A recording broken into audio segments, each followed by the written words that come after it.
ও আমার যুবক বাবারা, পর্দার আড়ালের আম্মা জান বোনেরা, ওমরের মধ্যে আল্লাহর এত পরিমাণ ভয়, নবী বলেন ওমরকে, লাউ কানা বাদি নবিয়্যুন লাকানা ওমর, আমি মুহাম্মদের পরে আরেকজন যদি নবী হইতো, গোলাম আহমদ নয়, আমার পরে যদি আল্লাহ নবী বানাইতেন ওমরের বানাইতেন। অতএব ওমর যেহেতু নবী হবে না, গোলাম আহমদও হবে না। কেমন ওমর? শয়তান আল্লাহর সামনে চ্যালেঞ্জ দিয়ে দাঁড়াইছে, আর সেই ওমরের দেখলে দৌড়ায়। একটা যুবক ছেলে মদের বোতল নিয়ে হাঁটতেছে রাস্তায়, ওমরের দেখা শরীরের মধ্যে কাঁপুনি শুরু হয়ে গেছে, বোতলটা ফালাইতেও পারে না, ওমরের চোখ ফিরে গেছে। ওমরের কথার আগে তরবারি রেডি।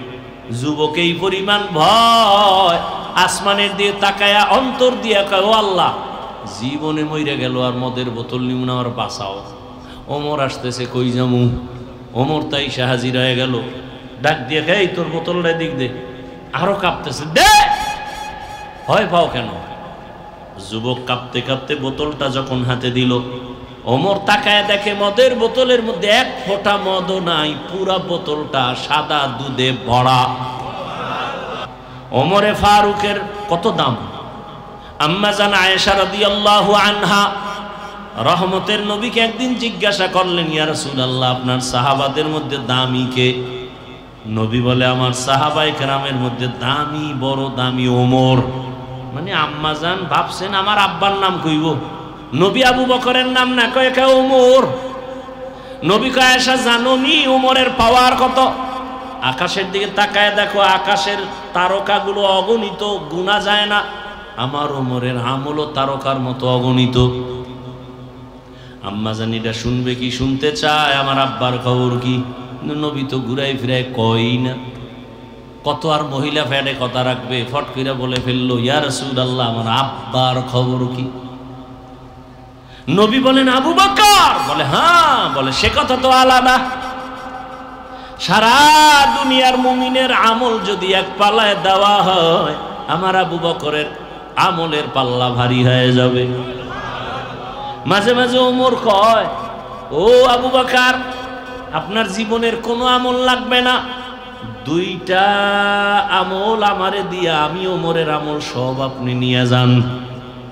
যেই দুইটা আমলে আপনার প্রতি আমার আল্লাহ ডাইরেক্ট সালাম জানাইছে। আবু বকরের ডাইরেক্ট আল্লাহ সালাম জানাইছে। বুঝেন তো আবু বকরের মর্যাদাটা কেমন, ওমরের মর্যাদা কেমন? নবীজি সাহাবাদেরকে নিয়ে বাইতুল্লাহ তাওয়াফ করে। নিয়ম হইল, তাওয়াফে আসলে কয়টা চক্কর? 7টা চক্কর দিয়া নিয়ম 2 রাকাত নামাজ পড়বে, অজিব। 7টা চক্কর দিয়ে নবী বলেন, এখন নামাজ 2 রাকাত যে পড়ব, কোথায় পড়ব? পরামর্শে বসে একজনে কয়, ইয়া রাসূলুল্লাহ, জমজম কূপের কিনারায়। আর একজনে বলে বাইতুল্লাহর দরজা বরাবর। ওমর কয়, মাকাম ইব্রাহিম, যেই পাথরের উপর ইব্রাহিম নবী দাঁড়ায় বাইতুল্লাহ নির্মাণ করলেন, ওই পাথরটা আজও আছে। মাকাম ইব্রাহিমের পেছনে 2 রাকাত পড়ি। নবী পরামর্শ নিছেন, নবীর আর পরামর্শের দরকার আছে, কিন্তু নবী তার বড় পরামর্শ নিয়ে চুপ। সিদ্ধান্ত নবী এখনো দেয় না। সিদ্ধান্ত আসবে আরশে আজিম থেকে।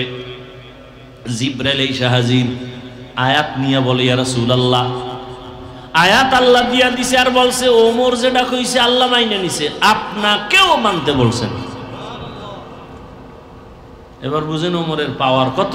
আর 1500 বছর পরে সেই ওমরকে নিয়ে সোনার বাংলায় দাঁড়ায় যদি কোনো আলেম বলে ভণ্ড বেদাতি, ওর 14 গোষ্ঠী ভণ্ড।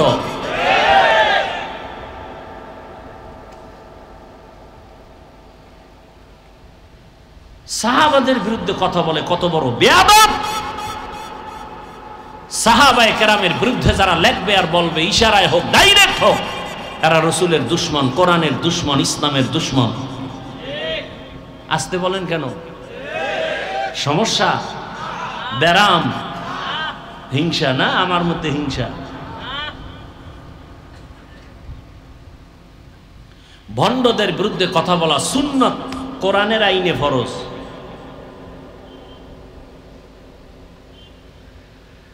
ভাইরা আমার, সেই ওমর কত পাওয়ারওয়ালা।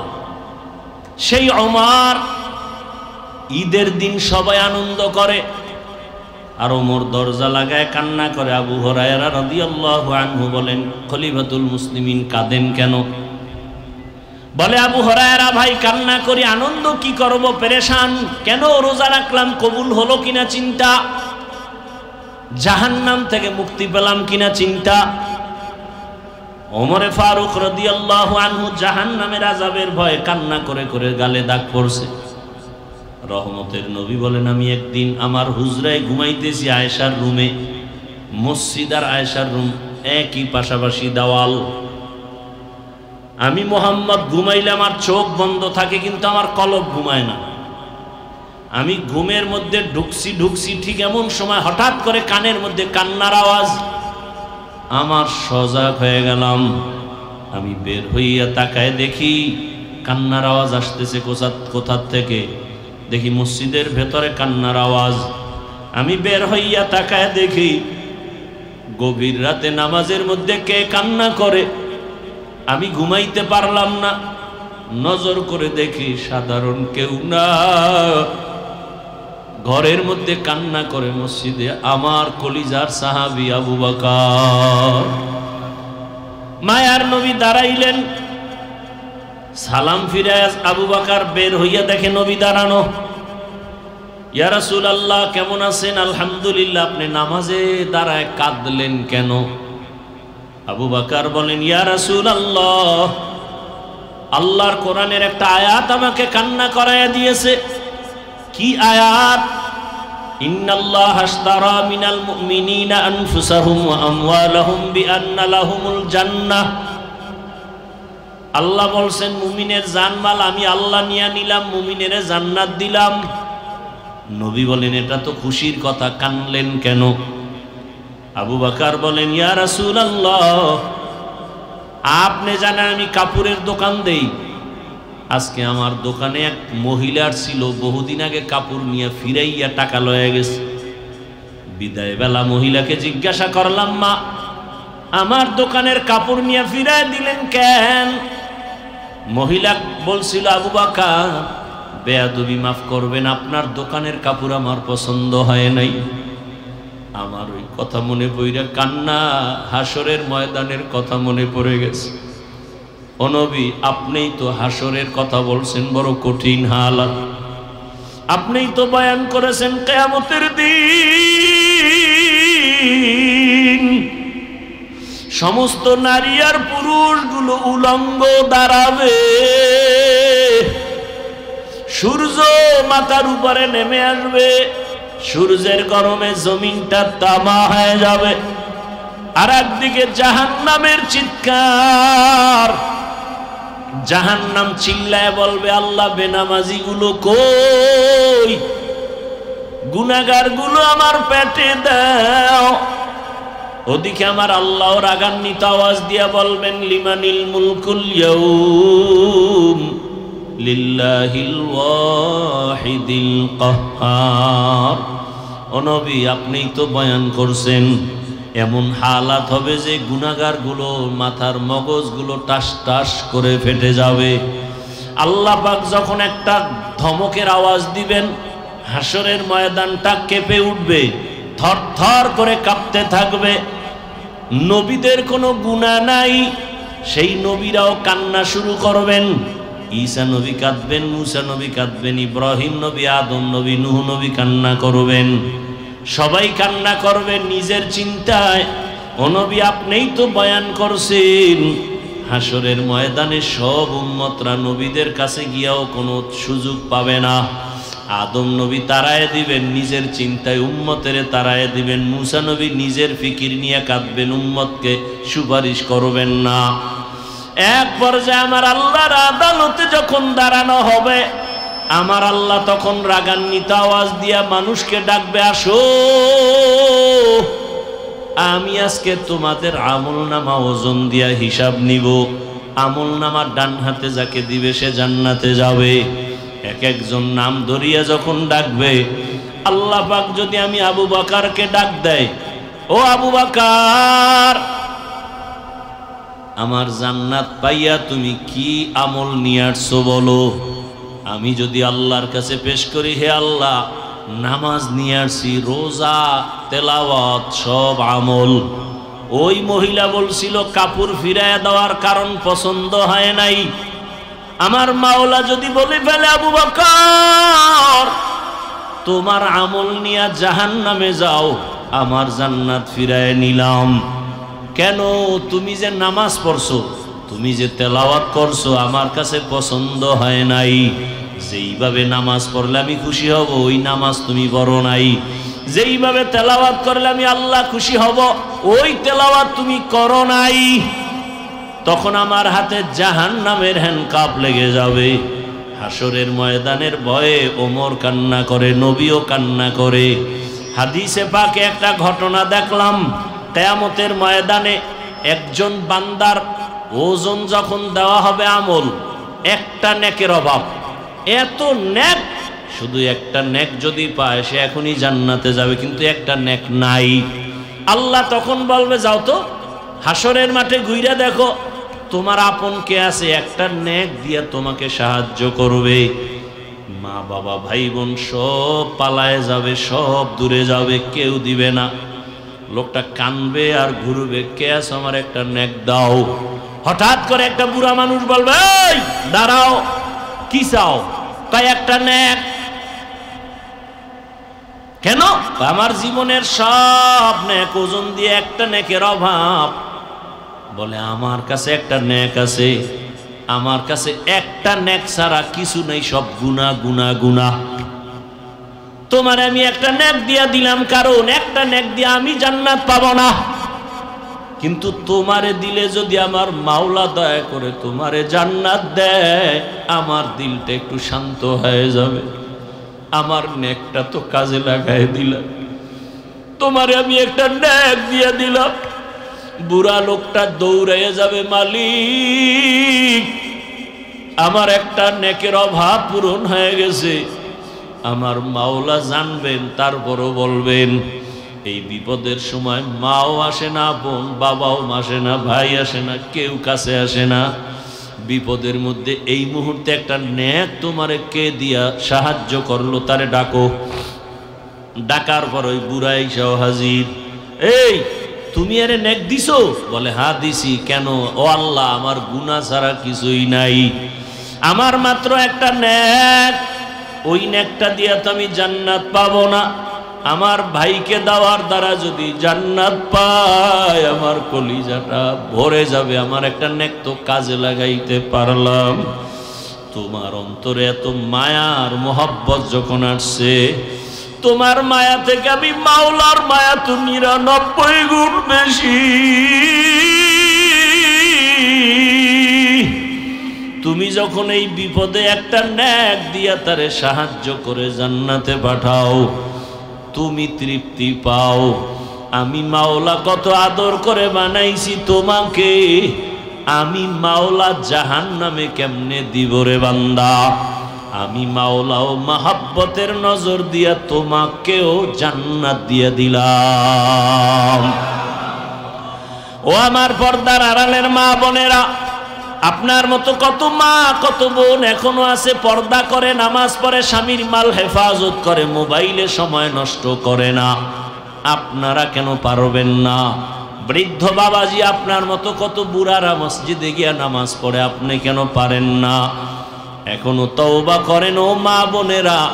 জীবনে আর নামাজ ছাড়বেন না, বেপরদায় চলবেন না, মোবাইলে সময় নষ্ট করবেন না, মা বাবারে কষ্ট দিবেন না, স্বামীর মাল হেফাজত করবেন, খেয়ানত করবেন না। বৃদ্ধ বাবাজিও তওবা করেন, আর নামাজ ছাড়বেন না, দাড়ি কাটবেন না। ও যুবক বাবা, এখন থেকে তওবা করো।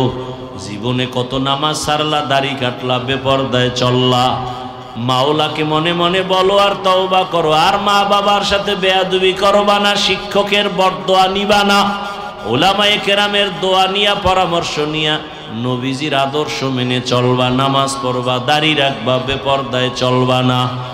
যেই রসুলকে এক নজর তাকায়া দেখলে জাহান্নামের আগুন হারাম, কেমন মায়ার নবী আমার। যেই রহমতের নবীর চেহারা মোবারকে নজর দিলে পেটের ক্ষুধা থাকে না। কেমন মায়ার নবী, রাস্তা দিয়ে রহমতের নবী হাঁটেন, মেঘ নবীরে ছায়া দেয়, সূর্যের গরম যেন নবীর কষ্ট না হয়। রহমতের নবী যেখানে কদম দেন ওখান থেকে দীর্ঘ বছর শুধু মেশকের ঘেরান। রহমতের নবী যখন হাঁটেন দুপার্শ্বের গাছ নত হয়ে রসুলকে সালাম দেয়। ওই নবীকে দেখার জন্য গর্তের পিপিলিকা আল্লাহর কাছে আরজি পেশ করে, গর্তের সাপ অপেক্ষা করে রহমতের নবীর একবার দেখবে। কিন্তু এই নবীর একবার আর দুইবার না, সামনে বৈশাখ 13টা বছর দেখছে, বয়ান শুনছে, কিন্তু কত বড় বেঈমান, কালেমা পড়ে নাই। এমন কপালওয়ালা কে জানেননি? কে কে দেখছেন নি কারবার? এই কপাল পরার নাম জানেন না? 13টা বছর বয়ান শুনিয়া কালেমা পড়ে না।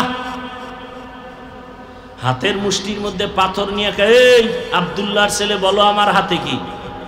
রহমতের নবী বলেন আমি বলতে পারি না। বলতে পারলে কি হবে? চাচা আবু জাহাল। আবু জাহাল বলে ভাতিজা একটা পুরস্কার দিব। কয় কি? বলে এক্ষুনি কালেমা পড়ব। নবীজি বলেন আমি বলতে পারি না। কেন? আমি তো গাইবের মালিক না।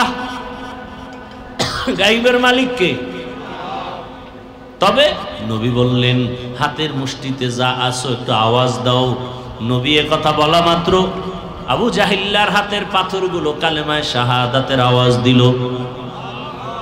আবু জাহিল্লা কালেমা পড়বেনি, পাথরগুলো মাটির মধ্যে ফালায় বলে ভাতিজা তুমি এত বড় জাদুকর, আগে জানতাম না। মান ইয়াহদিল্লাহু ফাহুয়াল মুহতাদ ওয়া মান ইউদ্লিল ফালান তাজিদা লাহু ওয়ালিয়াম মুরশিদা। এর নাম কপাল। 13 বছর নবীরে দেখিয়াও কালেমা পড়ে না। আল্লাহ যদি কপাল পুরিয়া দেয় আর হবে না, আর যার কপাল খুলবে তার রাস্তা খুলে যাবে, কেউ ফিরাতে পারবে না। আবু জাহাল বয়ান শুনে কালেমা পড়ে না। আর অন্যদিকে 27 বছরের একটা যুবক তরবারি নিয়ে দৌড়ায় নবীকে জবাই করার জন্য। কয় বছর? নবীরে জবাই করবে, কত বড় পাওয়ার! গিয়া নবীর চেহারাটা দেখা তরবারি ফালায় বলে রহমতের নবী আমাকে মাফ করে দেন, আমাকে কালেমা পড়ায়া দেন। জানেননি এই কপালওয়ালাকে কে? 13 বছর বয়ান শুনে কালেমা পড়ে না আবু জাহাল। আর ওমরের মতো বান্দা 27 বছরে নবীকে জবাই করতে গিয়ে কালেমাওয়ালা হয়ে গেল। তরবারিটা নিয়ে দাঁড়াইয়া বাইতুল্লাহর পাশে হাতিমে কাবা ডাক দিয়া কয় বেঈমান মুশরিকরা আয়, মুহাম্মদের বিরুদ্ধে যদি কিছু বলতে চাও আমার তরবারি যথেষ্ট। কেমন বেদা! ওমর এখন যেই পথ দিয়া চলে শয়তান ওই পথে আসে না, ভয়ে দৌড়। এখনো যার নাম ওমর দেখবেন খুব গরম, যার নাম আবু বাকার খুব নরম। এমন কি এটা কবিরেজি করতাম নি? কথা হয় না, মানবেন? হারারাত করে না আকামিটি মাইনেও বা কি?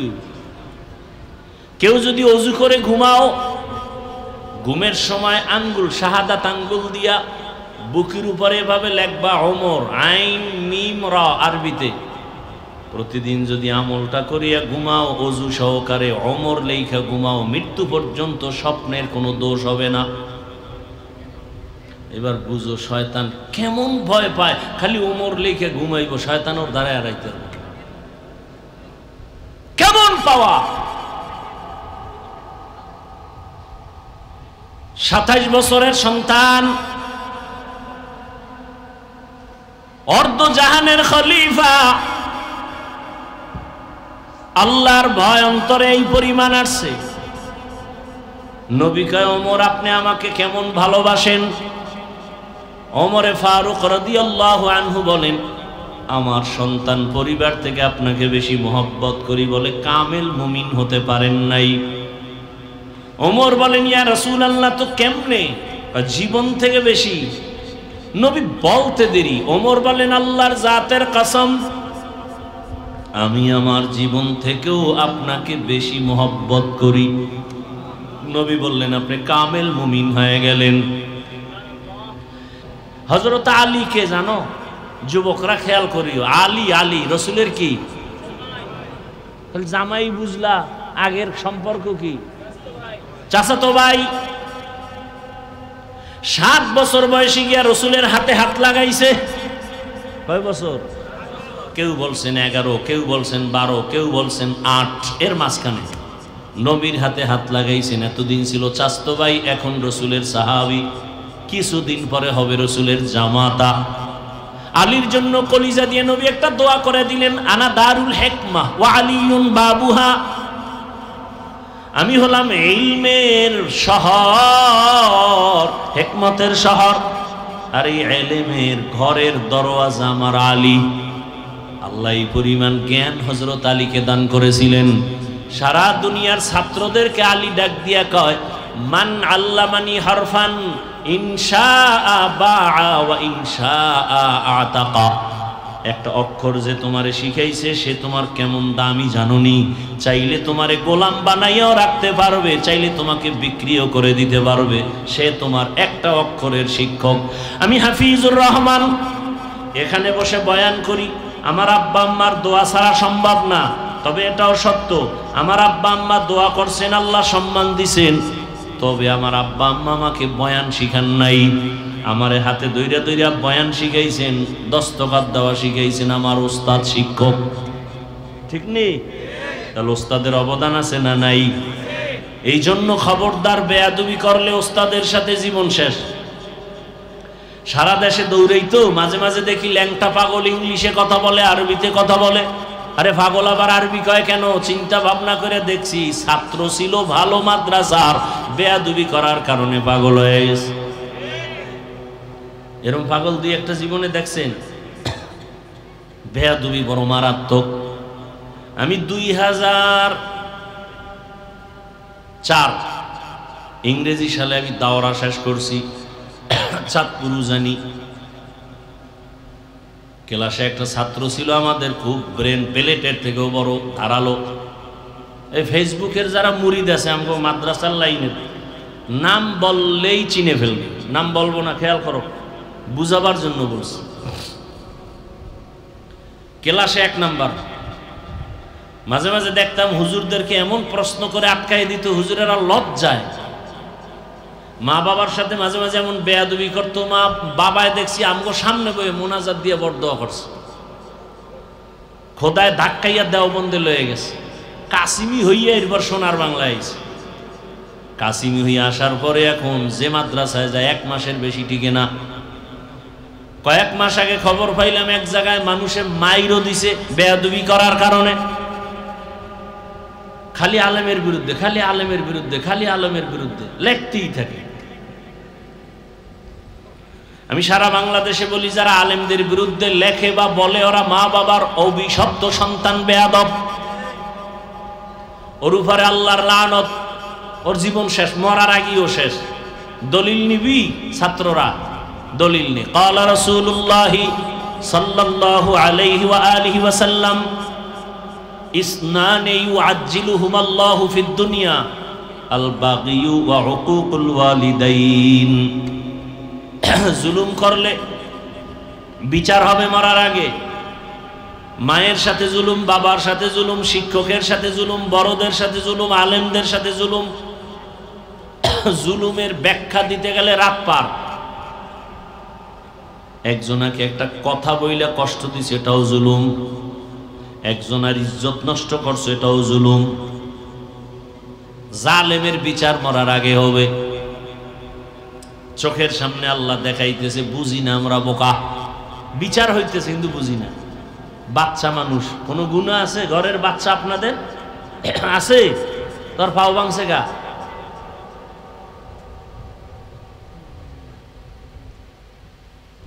ওর কিডনি নষ্ট হয় কেন? বাচ্চার তো গুনাই শুরু হয় নাই, ওর উপরে এত বিপদ কেন? কান ধরে টান দিছে, মাথা চলে আসছে। অন্যায় সব মা বাবার। শাস্তি পায় সন্তান।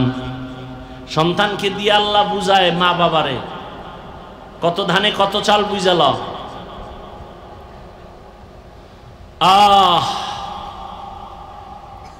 হযরত আলী বলেন, একটা অক্ষর যে শিখায় তার দাম কত? আমাকে চাইলে আজীবন গোলাম বানায় রাখবে, কিচ্ছু বলা যাবে না, অধিকার নাই। সে আমার উস্তাদ, একটা অক্ষরের শিক্ষক সে আমার, আমি তার কাছে ঋণী। এরে আল্লাহর বান্দারা,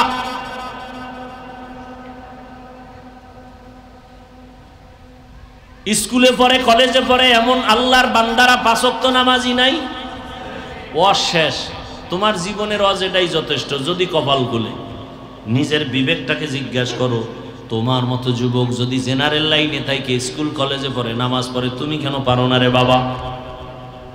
তোমার মতো সন্তান র্যাব আর্মি পুলিশ বিডিআরের চাকরি করে 5 ওয়াক্ত নামাজি যদি থাকে নাই, সব কথা শেষ কথা, তুমি পারো না কেন বলো? তোমার মতো যুবক রাস্তায় গাড়ি চালায়, ড্রাইভার, আজান হলে মসজিদে চলে যায়, বলো তুমি কেন পারো না? তোমার মতো যুবক তাকায় দেখো, ঢাকা কলেজে যাও, জাহাঙ্গীরনগরে যাও, মাথায় পাগড়ি, বড় দাড়ি, বড় জামা, মনে হয় যেন বড় মসজিদের খতিব, অথচ আরবিও জানে না। এই তুমি এই পাগড়ি কি? আমি কলেজে পড়ি, ঢাকা কলেজে। এই হালাত কেন? কয় আল্লাহওয়ালার নেক নজর লাগছে, মা বাবার দোয়া। এই অবস্থায় কলেজে যাও? হ্যাঁ, এই অবস্থায় কলেজে গেলে সমস্যা। কয় না, সব শিক্ষকেরাও দোয়া করে, শিক্ষিকারাও দোয়া করে। আচ্ছা, তোমার ক্লাসে মাইয়া ফলা হোমানে আছে না? খা আছে। মাঝে মাঝে তোমারে পার্কে ডাকে না, আনন্দ মিছিলে ডাকে না? হ্যাঁ ডাকে, তবে আমার মাওলার কাছে আমি সাহায্য চাই, দেখি আল্লাহর কুদরত আমার ক্লাসের মাইয়েরাই আমার পক্ষে হয়ে যায়। হইয়া কি কয় জানেন? হইয়া বলে, এই ও একটু আল্লাহ বিল্লাহ করে তো, ওরে ডিস্টার্ব করিস না। আমরা এই আকামে ওরে দাওয়াত দিস না, আর আমগো ডিস্টার্ব হইব, ওরে ওর পথে ছাইরে দে। ও যুবক বাবা, তোমার মতো যুবক চাকরি করে, ব্যবসা করে, নদীর মধ্যে মাছ ধরে, কৃষি কাজ করে, 5 বেলার নামাজ পড়ে, তুমি কেন পারবা না রে বাবা? আসলে সব কথার একটা কথাই হলো, আল্লাহর ভয় অন্তরে আসে নাই।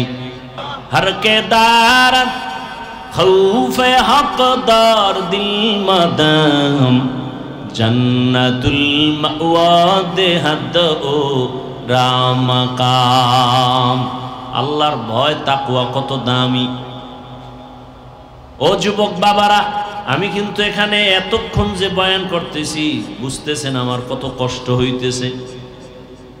ঠান্ডার ভিতরে প্রতিদিন তো দৌড়াচ্ছি, গাধার মতো সারা দেশে দৌড়াই, কিন্তু এই যে এত বয়ান করি, একবারও কিন্তু বলি না আমি পাঁচকল্লিওয়ালা, তুমিও পাঁচকল্লি লাগাও। আমি কওমি মাদ্রাসার সন্তান, তুমিও কওমিতে যাও বলি নাই। আমি তাবলিগের লাইনের সন্তান, আমি পীরের মুরিদ, একবারও বলি নাই তুমি তাবলিগে যাও, পীরের কাছে যাও। আমি হুজুর বানাইতে আসি নাই, কারণ আমার দেশে হুজুর অনেক বেশি, অনেক বেশি, যেদিকেই তাকাই খালি হুজুর আর হুজুর আর হুজুর। আমার দেশে হুজুরের অভাব নাই, এখন বেশি অভাব হলো আদর্শবান ডাক্তার নাই, আদর্শবান ইঞ্জিনিয়ার নাই, আদর্শবান সাংবাদিক নাই, আদর্শবান এসপি নাই, ডিসি নাই, ওসি নাই। বাবা তুমি স্কুলে পড়ো, কলেজে পড়ো, চাকরি করো, ব্যবসা করে আদর্শবান ডাক্তার হও, ইঞ্জিনিয়ার হও, প্রফেসর হও, এসপি হও, ডিসি হও, এমপি হও, মন্ত্রী হও, তবে ছোট একটা দাবি আমার, বেয়াদব হইও না রে বাবা। বলবা হাফিজ ভাই বেয়াদব হব না, তার ব্যাখ্যা কি? 3 জায়গায় বেয়াদবি করবা না, আল্লাহর কসম, যদি করো মরার আগেই তুমি পঙ্গু। 1 নম্বরে মা বাবার সাথে বেয়াদবি করবা না। দ্বিতীয়, তুমি শিক্ষকের সাথে অন্যায় করবা না। তৃতীয়, উলামায়ে কেরাম মুরব্বীদের সাথে বেয়াদবি করবা না। এ কথাও জাইনো, কোনো মা বাবা সন্তানের জন্য জীবনে বরদোয়া করে না, কোনো শিক্ষক ছাত্রর জন্য বরদোয়া করে না, কোনো আলেম উম্মতের জন্য বরদোয়া করে না। তো কেন? যদি বেতাল কইরেই বসো, মা বরদোয়া করে না ঠিক, তবে কষ্ট পায় যখন বলে আহ, নিঃশ্বাসটা তোর জীবনের কাল হয়ে যাবে।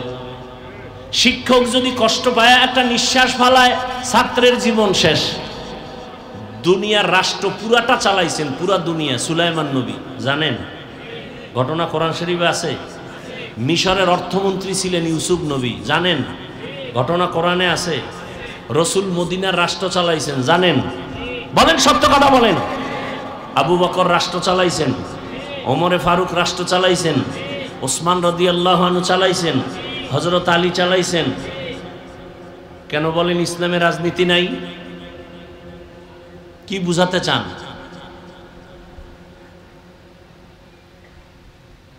খাইয়া লইয়া কোনো কাম নাই, যারে শয়তানে ধরে কাম থুইয়া আকাম করে। হ্যাঁ, চান্দাবাজি, ধান্দাবাজি, মানুষ মারার আইন বা রাজনীতি এটা ইসলামে নেই। ইসলামে কি আছে জানেন? মালিক যেই প্লেটে খাবে গোলাম একই প্লেটে খাবে। ইসলামে কি আছে? কর্মচারী কাজ করবে, ঘাম ঝরার আগে বেতন দিয়ে দাও। চান্দাবাজি, ধান্দাবাজি রাজনীতিতে কি আছে? মালিক খাবে 5 টাকা দামের খেজুর দিয়ে ইফতারি, কর্মচারী খাবে পায়ে ফিসা 8 আনা দামের টা, আর আন্দোলন করবে বৈষম্য কমাও। মাইকে চাপাবাজি করবে, কেউ খাবে কেউ খাবে না, তা হবে না তা হবে না। ওদিক দিয়া টাইম মতো কর্মচারীর বেতনটা দেওয়া হবে না। এরা কাজ কইরা রাস্তায় মিছিল দাও, পুলিশের ভিডা খাও, এরপরে কিছু বেতন নাও। আমি বানায় বলতেছি, ইসলাম এগুলো পছন্দ করে না। বর্তমান বাংলাদেশে হুজুর, মাওলানা, বর্তমানে বাংলাদেশের ইউনিয়ন চেয়ারম্যান আছে, জানা আছে আপনাদের? আলেম আলেম, খবর নেন, ওদের ইউনিয়ন বেহেশতের বাগান, খবর নেন। এদেশের জাতির দায়িত্ব যদি আলেমের হাতে চলে যায়, কিছু হোক বা না হোক, চুরি হবে না, দুর্নীতি হবে না, জুলুম হবে না। কত আর নাপাক খাবেন? খাইতে খাইতে তো পেট ভরছে, আর কত? এরপরে যদি সোজা না হন, ওই ভূমিকম্প হয়ে থাইল্যান্ডের অবস্থা দেখছেন কয়েকদিন আগে, মায়ানমারের অবস্থা, বাংলাদেশ একটা বাড়ি মারলে শেষ। তবে বাঙালি একটু শক্ত, খুব শক্ত, টাইট তো, করোনায়ও এগো ঘাড় নত করা যায়নি।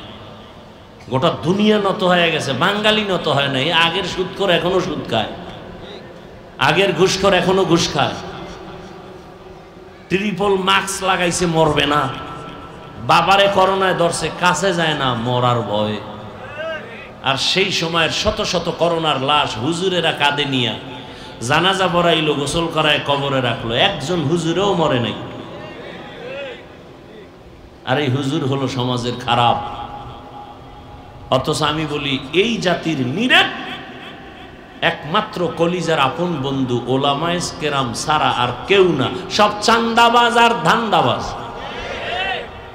ওলামায়ে কেরাম এই জাতিকে নিয়ে যেই ভাবনাটা ভাবে আর কেউ ভাবে না। সবাই চেয়ার নিয়ে ভাবে, ক্ষমতা নিয়ে ভাবে। আলেমরা উম্মত নিয়ে ভাবে।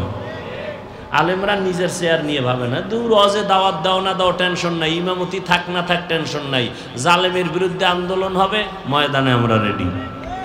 হুজুরেরা আন্দোলন করছে না? হুজুরেরা নামার পরে কামিয়াব, কিন্তু হুজুরেরা কামিয়াব হওয়ার পরে কি কইছে? আমাকে এসপি বানাও, উপদেষ্টা বানাও, কেউ কইছে? কথা বলেন। এটাকেই বলে নিঃস্বার্থ বন্ধু ওলামায়ে কেরাম, আর কেউ না।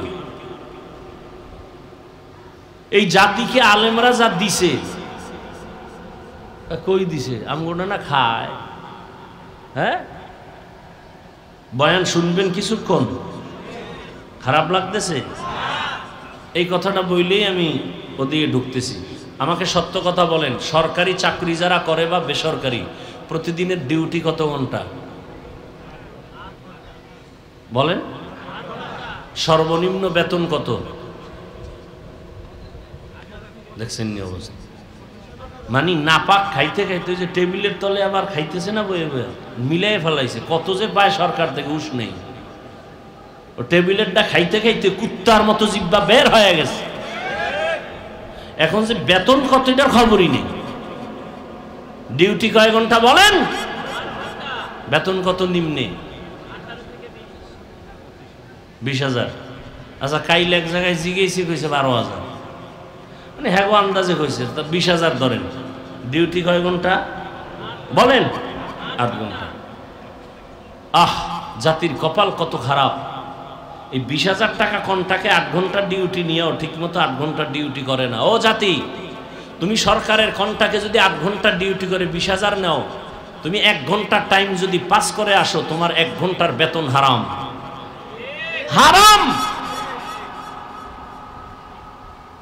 আসেন এবার, হুজুরেরা যে ইমামতি করে মসজিদে, ডিউটি কয় ঘন্টা? সত্য কথা বলেন, কয় ঘন্টা? বেতন কত? ঠাডা ভরা এমনি কি কইতাম, ঘন্টায় 60টা ঠাডা ভরা দরকার। এর থেকে জুলুম আর কি হতে পারে এই জমিনে? একই সম্মানে রাখে, রিমান্ডে রাখে, রিমান্ডে। জহুরে ছিল না হুজুরে, একজনে কয় হুজুর গেছিলেন কই? হুজুর কয় তুই কে? আমি রিক্সার ড্রাইভার। এত পাওয়ার? কয় 5 টাকা বেতন দেই মাসে। পাওয়ার মানে এরকম বেয়াদব আছে না নাই? তাহলে বলেন তো, 6000 7000 বেতন দেন আর গাধার মতো হুজুর বাড়ি যাইতে পারে না। অ্যাপ্লিকেশন দেওয়া লাগে সভাপতির কাছে, কারণ সভাপতি সমাজের বড় নেতা, এর কাছে লিখিত দিতে হইব আমি 2 ওয়াক্ত নামাজ পড়াবো না। আফসোস, একদিন দেরি হইলে ইমাম সাহেবের জিজ্ঞাসা করতে করতে একটা রিমান্ড শুরু হয়ে গেছে। দেরি হইল কেন? কইছিলেন? আরে কত উল্টা পাল্টা ব্যবহার, সালাম কালাম তো নাই। ওই যে শুরুতে বলছি, মোহাম্মদের উম্মত হওয়ার কারণে বাঁচলেন, নাইলে উপায় আছিল না। তবে সীমা লঙ্ঘন করলে গজব নেমে আসবে জমিনেই, মরার আগেই। 2টা অন্যায় করলে শাস্তি মরার আগে হবে। কয়টা অন্যায়? একটা অন্যায়ের নাম জুলুম, আর একটা অন্যায় মা বাবার সাথে বেয়াদবি।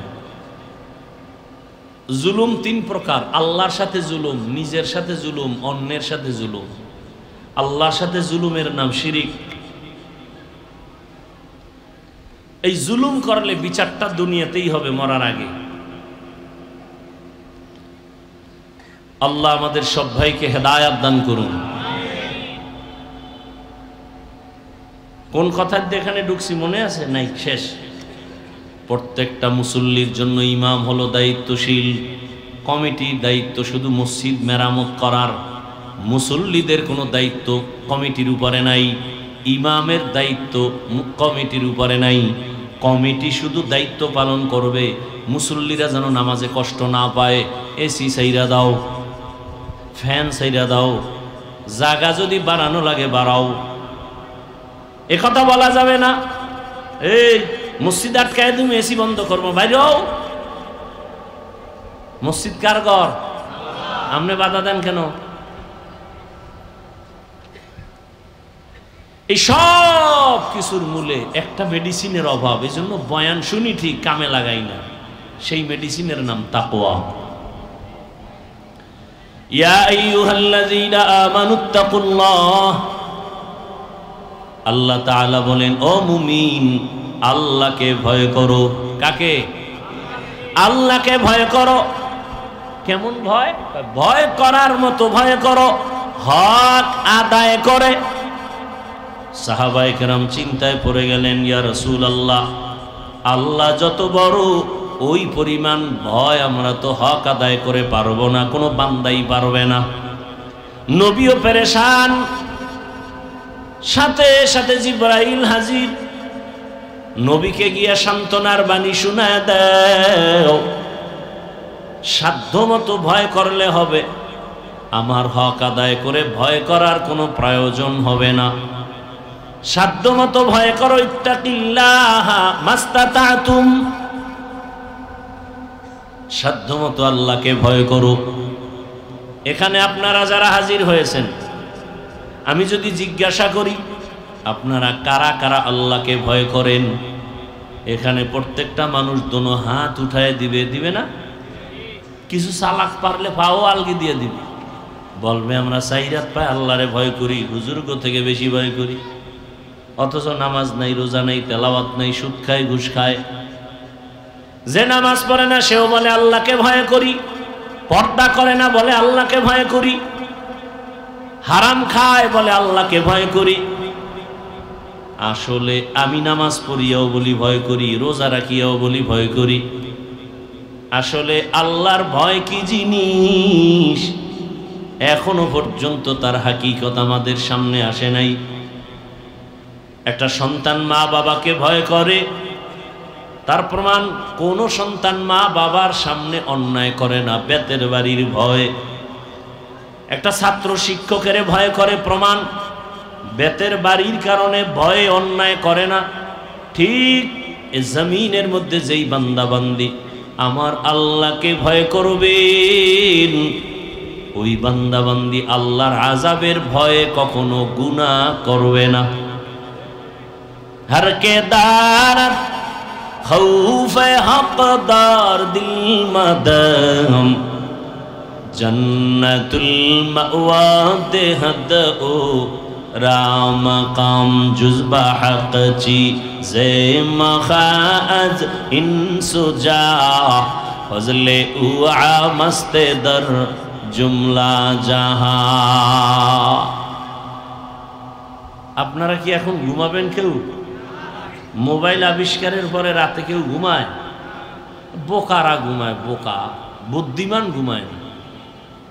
এরা সবাই তাহাজ্জুদের টাইমে মোবাইলের হক আদায়ে ব্যস্ত। কি যদি আল্লাহ উসিলায় মাফ করে।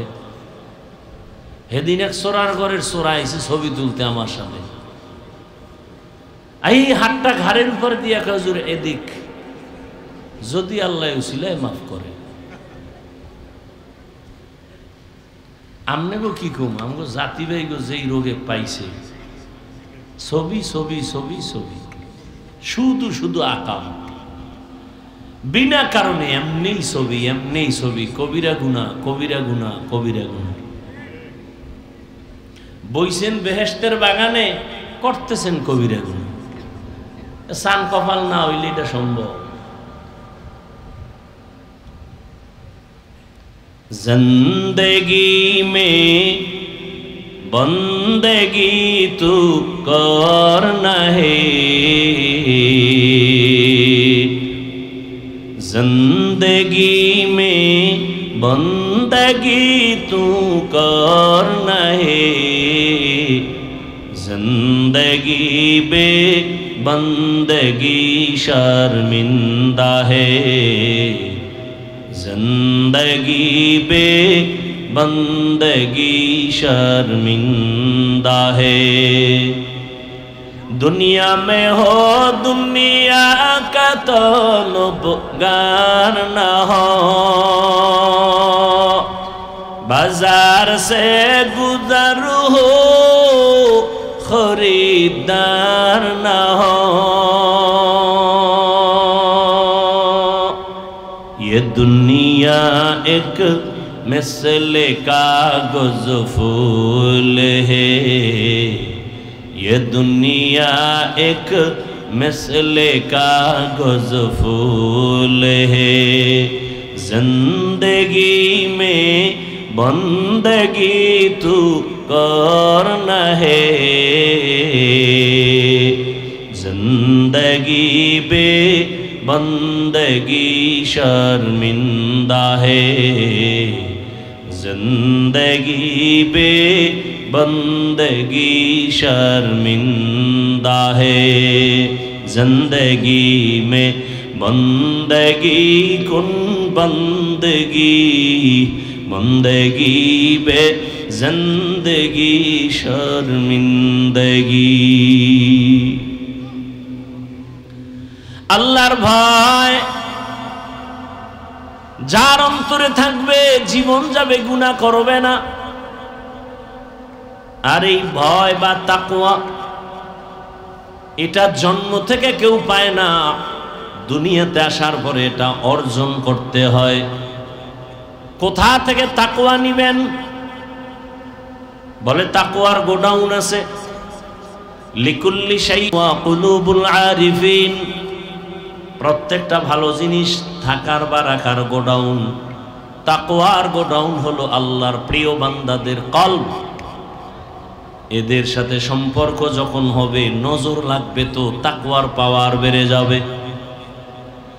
আল্লাহর প্রিয় বান্দাদের চোখের পাওয়ারে বরকত। قال رسول الله صلى الله عليه وآله وسلم اتقوا فراسة المؤمن فإنه ينظر بنور الله ও দুনিয়ার মানুষ, আল্লাহর প্রিয় বান্দাদের কলবের পাওয়ার থেকে তোমরা সাবধান।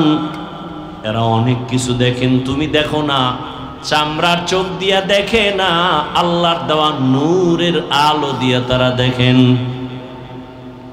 আর এই পাওয়ার আল্লাহ কোনো গুনাহগার বেনামাজিকে দিবেন না, তাকওয়ার উপরে যারা চেষ্টা চালায় তাদেরকে দান করবেন। ইয়া আইয়ুহাল্লাযীনা আমানু ইন তাত্তাকুল্লাহ ইয়াজআল লাকুম ফুরকানা, যারা তাকওয়ার উপরে মুজাহাদা করবে আল্লাহ তাকে ফুরকান নামের পাওয়ার দান করবেন।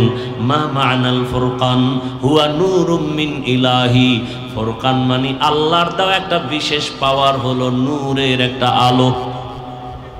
ওই আলো যখন পাবে, নূরের ওই আলো দিয়া আল্লাহর প্রিয় বান্দারা মা ফুররিকা বিহি বাইনাল হাক্কি ওয়াল বাতিল, হক বাতিল নির্ণয় করে হকের দিকে সে আগায় যাবে। قال رسول الله صلى الله عليه وآله وسلم لن تجتمع أمتي على الضلالة أبدا। যখন ফুরকান নামের পাওয়ার পেয়ে যাবে, সারা দুনিয়ার মানুষ যদি গোমরাহির পথে চলে যায়, ওই পাওয়ারওয়ালারা কখনোই গোমরাহির পথে যাবে না, আল্লাহ এদেরকে সাহায্য করবেন। তাকওয়া বড় দামি এক সম্পদ। ইন্না আকরামাকুম ইনদাল্লাহি আতকাকুম, আল্লাহর কাছে বড় দামি ওই বান্দা বান্দি যার কাছে আল্লাহর ভয় আছে। আল্লাহর ভয় মানে ইচ্ছা করে গুনাহ করবে না, আল্লাহর আযাবের ভয়। গুনাহ যদি হইয়াও যায় তওবা করতেও দেরি করবে না। এই ভয়টা অর্জনের জন্য আল্লাহর বিশেষ বান্দাদের নেক নজর ছাড়া হবে না। আল্লাহর প্রিয় বান্দা, এদের সাথে সম্পর্ক লাগাও, তখন তাদের সোহবত আর নজর লাগলে কলবে তাকওয়া চলে আসবে। এখন যারা কোনো মুরব্বি মানে না, অটোমেটিক শয়তান তাদের মুরব্বি হয়ে যায়, নফস তাদেরকে উল্টা পাল্টা পথে চালায়, আর এরা ধ্বংস হয়ে যায়। এই কোরআন হাদিসের এলেম, এটা দুই লাইনে এলেম আছে। এক এলেম ইলমে শয়তানি, আর এক ইলমে রহমানি। রসুলের মাধ্যমে যে এলেম আসছে, এই এলেম বান্দাকে বিনয়ী বানায়, আর শয়তানের এলেম যার মধ্যে আসর করবে তাকে অহংকারী বানাবে। সে বলবে আনা খায়রুম মিনহু, আমি তার চেয়ে ভালো।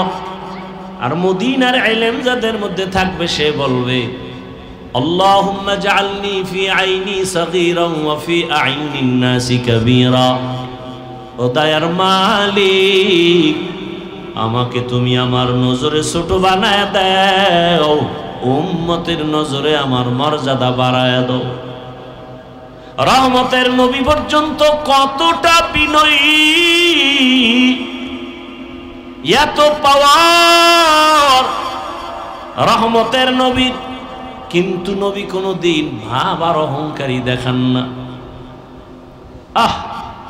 নবী একদিন বসে আছে, এই উঠা বসা করেন কেন, কি ব্যারামটা কি বলেন তো? কথা কই আমি, কষ্ট হয় আমার, কি মোনাজাত দিয়ে দিব? হ্যাঁ, এত বুদ্ধি লয়ে ঘুরেন কেন? মুসিবত।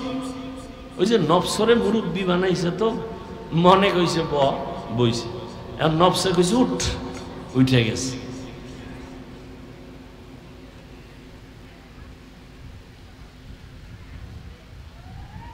হাফিজুর রহমান কেসা কাহিনী রস করবে, শুনে লাভ কি? বাস একটার পর একটা অন্তরের মধ্যে বাড়ি ধাক্কা দিয়ে দিয়ে একে দূরে সরাচ্ছে। এর ওয়াজ শুনলে কি হবে? তোমার দ্বারাই জাতির কি হয়েছে বলো?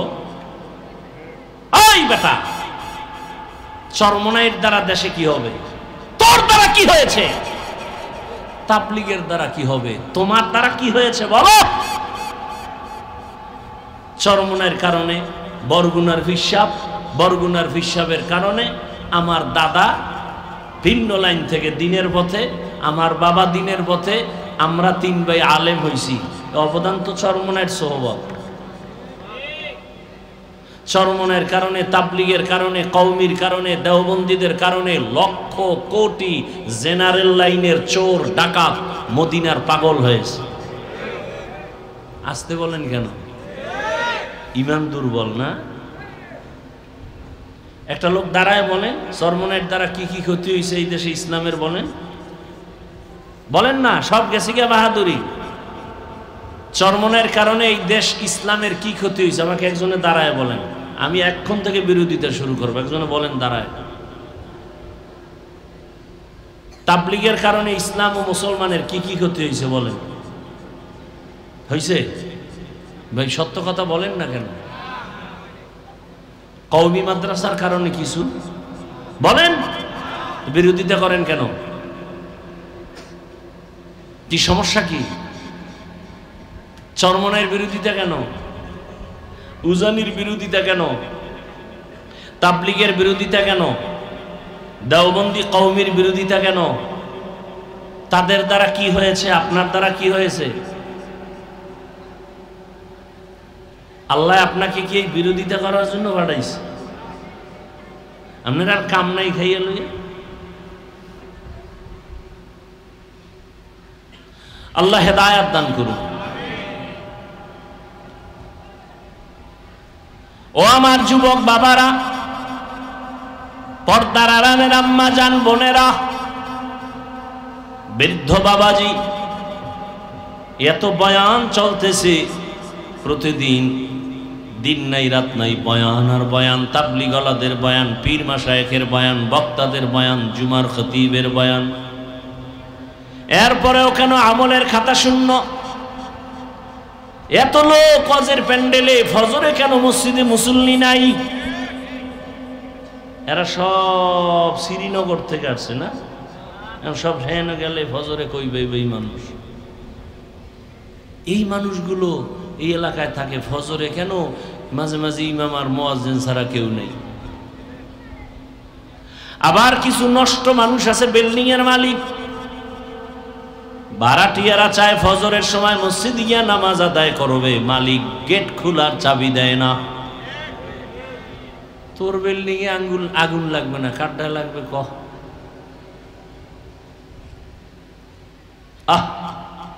অথচ উচিত ছিল দারোয়ানকে বলা আজানের টাইমে ডাকবি, সব তীরে ডাকবি, যে নামাজ পড়বে না ওর ভাড়াটি আমার বাসায় দরকার নাই।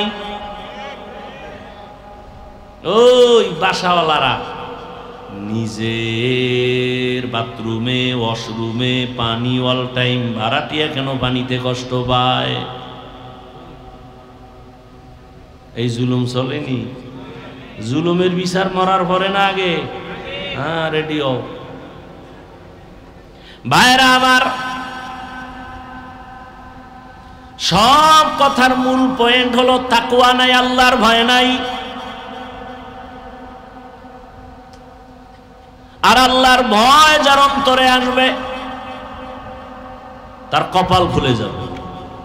আর যার অন্তরে তাকওয়া আসবে না, হাজারো বয়ান চলবে। আমি হাফিজুর রহমান কেন, মক্কা মদিনার ইমাম কেন, স্বয়ং রসুল বয়ান করলেও কপাল খুলবে না। তো চায়ের দোকানে কেন বলেন হুজুর গীবত করে? গীবত করে না হারাম? হুজুর জানে না গীবত করা হারাম? জানে মানে আপনি যতটুকু জানেন তার থেকে হাজার হাজার কোটি গুণ বেশি জানে, যেটা আপনি জীবনও জানেন না। আপনি জানেন গীবত করা হারাম, আর হুজুরেরা আমরা জানি গীবত করা হারাম হারাম হারাম। তবে চার কারণে গীবত করা ওয়াজিব, না করলে কবিরা গুনাহ হবে। গীবত না করলে কি হবে? কবিরা গুনাহ হবে। এইটা তো আর আপনার খবর নেই। আমাকে জবাব দেন, রসুলের যুগে ইসলামের দুশ্মন ছিল? বর্তমানে আছে? রসুলের যুগের দুশ্মন খুব হালকা নরম ছিল না কঠিন? নবীজি তাদের বিরুদ্ধে কথা বলছেন, বলেন, মোকাবেলা করছেন। কেন? রসুলের মধ্যে খুব হিংসা ছিল। হ্যাঁ, চাচা আবু তালেবরে দেখতে পারে না, আবু লাহাবরে দেখতে পারে না, রক্তের চাচা। কেন? মোহাম্মদের মধ্যে হিংসা। না, আপনারা তো তাই কইতেছেন। হুজুর উঠে গিবত করে কেন? খুব হিংসায় ভরা। ভণ্ডদের বিরুদ্ধে, বাতিলের বিরুদ্ধে, জালেমের বিরুদ্ধে কথা বলা হিংসা? কে শিক্ষা দিছে তোমাকে হিংসা? কোন বেঈমান তোমাকে শিখাইছে হিংসা? কি জানো হিংসার ডেফিনেশন কি? ভণ্ডের বিরুদ্ধে, বাতিলের বিরুদ্ধে, জালেমের বিরুদ্ধে কথা বলা এটা ঈমান। রাসূলের আইনে সুন্নাত, কোরআনের আইনে ফরজ। তা'মুরুনা বিল মা'রুফ ওয়া তানহাউনা আনিল মুনকার। ভণ্ডদের বিরুদ্ধে কথা বলা হিংসা না সুন্নাত? সত্য কথাটা স্বীকার করেন, আর ভুল বললে দাঁড়ান।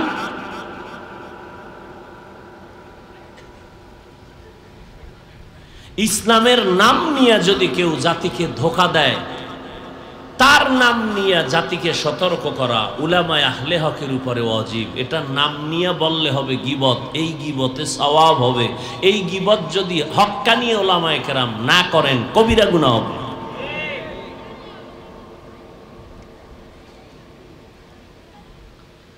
আল্লাহ সবাইকে সহি বুঝ দান করেন। এই বয়ান টয়ান যা আপনারা কম পারেন না, ঝামেলা এক জায়গায় বুঝ নাই কি নাই। এই উঠা বসা করলে দোয়া করে চলে যাও, সময়ের মূল্য দিবেন না। এখানে মাস্তানি করতে আসি নাই, মাওলার কিছু কথা শোনাবো, হাতে পায়ে ধইরা জান্নাতের পথ দেখাবো। সোনাবন্ধের গান গাইতে আসি নাই, মস্কারি মনে করবেন না। ভাল লাগে না, আমারও ভাল লাগে না। আপনি যদি আমার কথা নাই শুনেন তা আমি বয়ান কি করব? দরকার কি আমার?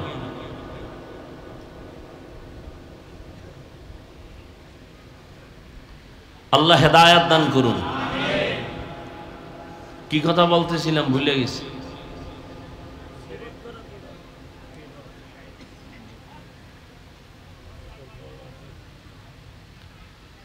আল্লাহ, তো আমি আপনাদের সামনে খুব সংক্ষেপ কয়েকটা কথা বলবো। সূরা আলে ইমরানের এক আয়াত পড়ছি, রাসূলের একটি হাদিস পড়ছি।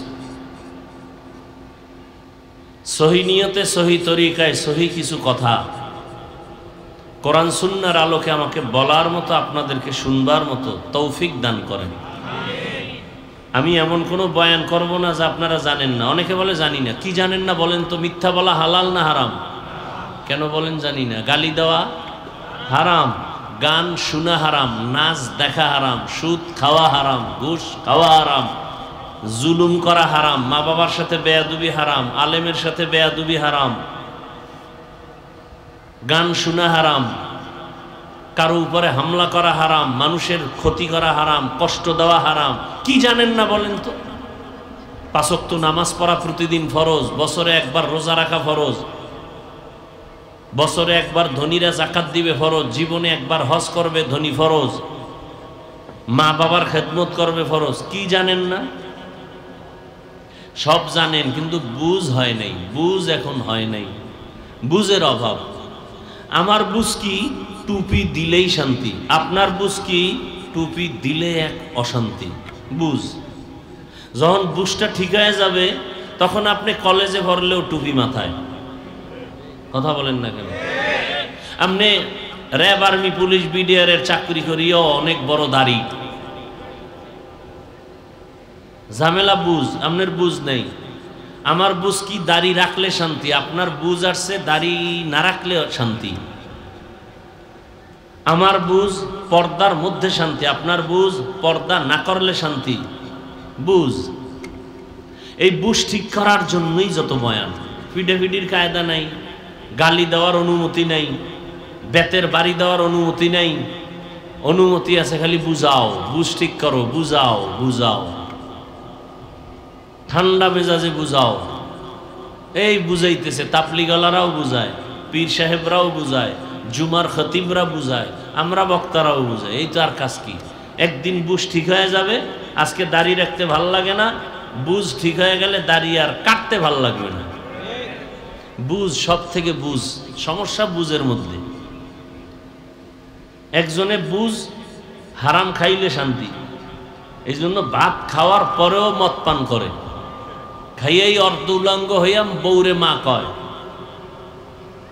কি না আপনাকে দেশে মদ পান করে কেউ জিকির করছে?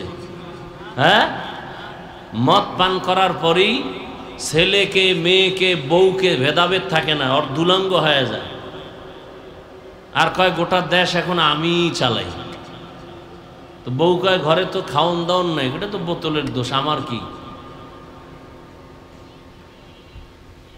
আর যেমন তেমন লোকে কিন্তু এই মদ খায় না। কারা?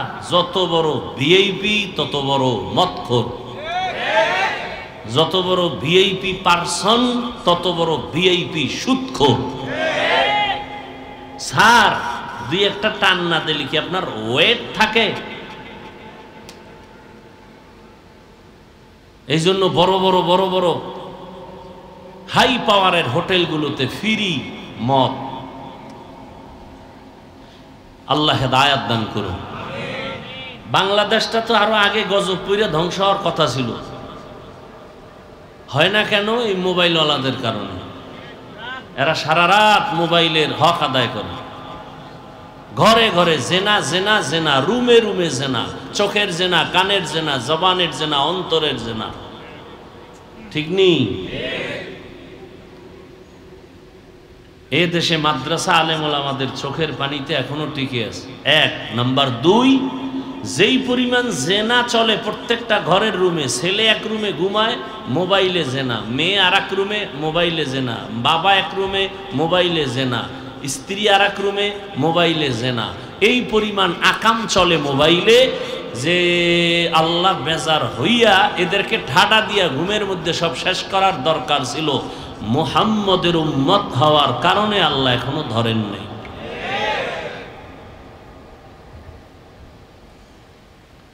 চেহারা এক একজনের কি পরিমাণ নুরানি, সারা রাত মোবাইল চালাইছে, চেহারা নূরে ঝলমল করতেছে।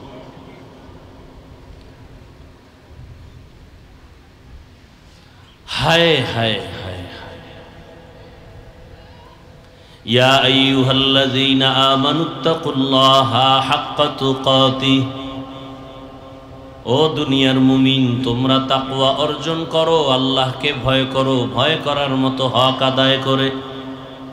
ওয়ালা তামুতুন্না ইল্লা ওয়া আনতুম মুসলিমুন, মুসলমান না হওয়া পর্যন্ত মরিও না। রহমতের নবী বলেন, আলা কুল্লুকুম রাঈন ওয়া কুল্লুকুম মাসউলুন আন রাইয়াতিহি, সাবধান হে উম্মত, তোমরা প্রত্যেকেই দায়িত্বশীল। আল্লাহর আদালতে দায়িত্বের কারণে জবাবদিহিতার কাঠগড়ায় দাঁড়াতে হবে। নবীজি হাদিস বলার পরে সাহাবীদের মধ্যে একজন দাঁড়ালেন, ইয়া রাসূলুল্লাহ, কে দায়িত্বশীল কার উপর? অধীনস্থদের উপরে। কর্তা যিনি গার্ডিয়ান সে দায়িত্বশীল। সন্তান মা বাবার অধীন, প্রত্যেক মা বাবা সন্তানের দায়িত্বশীল। স্ত্রী স্বামীর অধীন, স্বামী স্ত্রীর দায়িত্বশীল। ছাত্ররা শিক্ষকের অধীন, শিক্ষক ছাত্রদের দায়িত্বশীল। মুসল্লিগণ মসজিদের ইমাম ও খতিবের অধীন, প্রত্যেক মুসল্লির জন্য ইমাম ও খতিব দায়িত্বশীল। বুঝেননি? কি বুঝেন? মুসল্লিদের দায়িত্বশীল কমিটির কেউ না ইমাম? এখন মাতবরি চলে কমিটি, ঠিক নি? মসজিদে কমিটি কেন? বিল্ডিং বাড়াও, টাকা দাও, কমিটির আর কোনো কাম নাই। হেরা হ্যাঁ বাদ দিয়া মাস্তানি করে ইমাম গুফরে, ঠিক নি? সমস্যা কেন? শিয়ালের হাতে মুরগি আমানত। কার হাতে আমানত? শিয়ালের হাতে মুরগি দিয়ে কয় 3 দিন। শিয়াল পণ্ডিত বলে দোয়াও চাই, মাফ চাই। 3 দিন কেন? 1 সেকেন্ডের আমানত রাখা যাবে না, পেটের মধ্যে গিয়ে গুলো কিমা হয়ে আছে। শিয়ালের হাতে মুরগি রাখলে আমানত যা হয়, মাদ্রাসার চাবি, মসজিদের চাবি, ধর্মের চাবি সুদখোর ঘুষখোর বেনামাজির হাতে দিলে তো তাই হবে। দিছে কারা? জিবরাইল। সুদখোর ঘুষখোর বেনামাজির হাতে মাদ্রাসা মসজিদ আর ধর্মের চাবি দিছে জিবরাইল। কারা? আমরা কইতে লজ্জা লাগে। ভোটের আগে টাকা খাইছেন পায়খানার নামে, তখন আর লজ্জা লাগে নাই? ও বিশ্বাবের মুরিদ, ও তাবলিগওয়ালা হাজি সাহেব, ভোট দিবেন একজনারে, কয় জায়গাতে পায়খানা খাইছেন ওইয়া না খাইয়া বাথরুমে গিয়া 10 গ্রাম পায়খানা খাইও ডাইরেক্ট খাইয়া এরপরে বাজারে গিয়া হালাল সাবান দিয়া কুলি কইরো, গন্ধ থাকবে না। আর এই যারা টাকা খাইছো ভোটের আগের রাতে, চোর গোপনে খায়, এটা তো চোর, কথা হয় না? চেয়ারম্যান চোর আর জনগণ চোর, এটি হারাম খোর। হারাম খাইয়া চুরি করিয়া চেয়ারম্যানের শিখাইছে, তুইও চেয়ারে বইয়া খাবি। সত্য কথা স্বীকার করেন না কেন?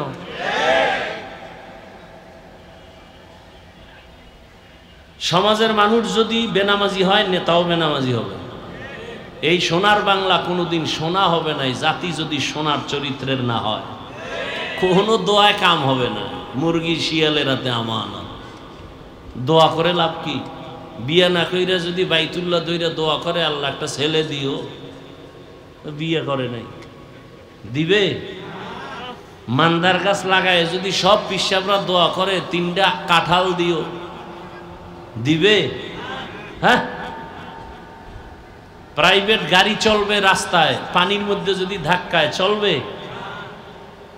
সব কিছুর তো নিয়ম আছে। কোরআন শরীফের আয়াত, বান্দা তার নিজের ভাগ্যের পরিবর্তন না করলে আল্লাহ কেন করবেন? এখানে প্রত্যেকটা মানুষকে যদি জিজ্ঞাসা করি, ভাই নামাজ লাগেনি? বলে অবশ্যই। আপনার কি ঈমান আসেনি? বললাম কত ওয়াক্ত? বলে 5 ওয়াক্ত। মাঝে মাঝে ছেড়ে দেওয়া যাবে? বলে অসম্ভব। সব ফতুয়া দিয়ে নিজে 1 ওয়াক্ত নামাজ পড়ে না, ছেলেটারে নামাজ শিখায় না, মেয়েকে নামাজ শিখায় না। এই মুসলমানই। আর এই মুসলমানই নিয়ে দোয়া করলে আল্লাহ সাহায্য পাঠাবেন, এত সোজা? হ্যাঁ, আল্লাহ সাহায্য পাঠাবেন। ঈমানকে মজবুত করো, মারাত্মক গুনাহ থেকে তওবা করো। আল্লাহ তো এখনো সাহায্য পাঠাবার জন্য রেডি।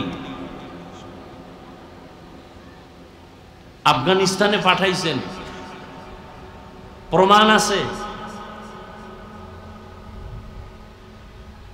কারণ কোরআন হেফাজত করবেন আল্লাহ।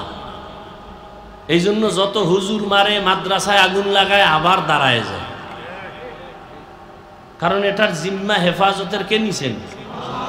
পৃথিবীতে আর কোনো কিতাবের হেফাজতের জিম্মাদারি আল্লাহ নেন নাই, শুধু কোরআনের নিছেন। এই জন্য এটা যদি খোলামেলা পইরা থাকে, এরপরও এটা ঠিক আছে, কেউ ভুলও ঢুকাইতে পারে না। অনেকে ঢুকাইতে গিয়ে নিজে ভুল স্বীকার করে কালেমা পড়ে।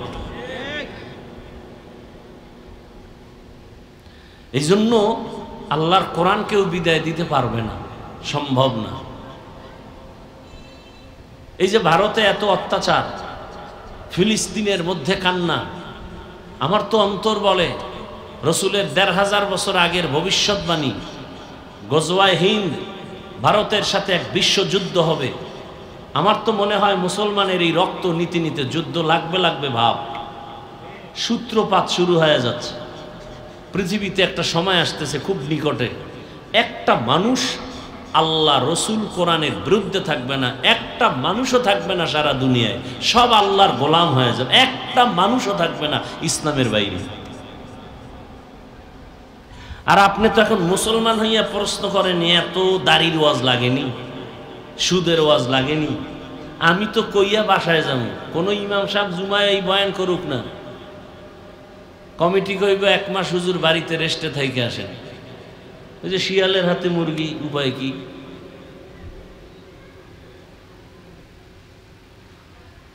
এরপরও ঘুরে ফিরে হুজুরের দোষ। হুজুরে জাতির জন্য বোঝা। দেখেন নাই যে হুজাইফা সাহেব বয়ান করে গেল নারীদের বিষয় নিয়ে, নারীরা অধিকার চায় সমান। এমনি পাগল, আরো যদি মাথা খারাপ।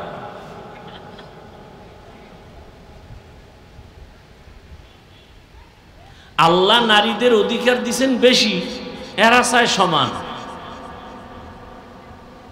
তার মার একটারও ঠিক নেই। পৃথিবীর কোন ধর্মে নারীর সম্মান পুরুষের থেকে বেশি দেয় না। হিন্দুদের ধর্মের কিতাব দেখেন, নারীদের উপরে জুলুম করছে। খ্রিস্টানদের কিতাব খুলেন, নারীদের উপরে জুলুম। ইহুদিদের ধর্মের কিতাব খুলেন, নারীদের উপরে জুলুম। একমাত্র ইসলাম নারীর সম্মান বাড়িয়েছে, আর কোন ধর্মে বাড়ায় নাই। এটা বুঝে না। বাবায় মারা গেলে সম্পদ ছেলে যা পাবে, মেয়ে পাবে তার অর্ধেক। এ মাথা গরম হয়ে গেছে। আমরা অর্ধেক পাবো। এখন এই আল্লাহর বান্দিকে কে বুঝাবে যে তুমি ভাইয়ের অর্ধেক পাইয়াও ভাইয়ের থেকে তুমি 10 গুণ বেশি পেয়েছো? এটা কেমনে বুঝাইবে? বুঝার মেমোরি নাই। আর ওদের লোকে তাল দিতে আছে আবার মহিলাগো লুচ্চা, চরিত্রহীন, লম্পট। এরা তাল দিয়ে জেনা করবে, নারীদেরকে ভোগের সামগ্রী বানাবে। এই জন্য এরা তাল দিয়া এদের বাইরে নামা। ইসলাম অধিকার দেয় না, আসো আমরা রাস্তায় তোমাদের অধিকার দিব। রাস্তাঘাটে অবাধে চলবে, মেয়েরা ওড়না পড়তে পারবে না। যদি ইচ্ছা করে পরে পড়লো, বাবায় যদি জোর করে, মেয়ে যদি ক্লেম দেয়, অভিযোগ দেয় বাবার বিরুদ্ধে, বাবা আসামি। এই হলো আমি ইমান আমলের। সোনার বাংলার তাজা খবর শুনাইতেছি, ইন্ডিয়ার না। মেয়ে যদি বলে আমি ওড়না পরব না, বাবার চাপ দিয়ে পরানের অধিকার নাই। এটা সোনার বাংলার কথা। আপনারা তো মনে করেন ইসলাম কায়েম হয়ে গেছে না? ইসলাম কায়েম হয়ে গেছে।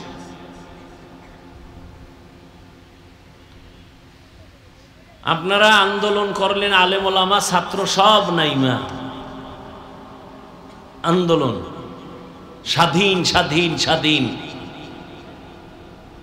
স্বাধীন হইলে ওয়াজ মাহফিল চলবে, এখানে আবার বাধা হয় কেন? হয় না? হয় না? কিসের স্বাধীন করলেন? অফিস আদালতে ঘুষ খায় কেন?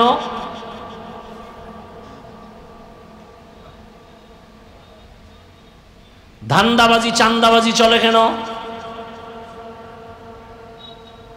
নোংরা রাজনীতি ধ্বংস করে দিছে দেশ আর জাতিকে। কেমন রাজনীতি?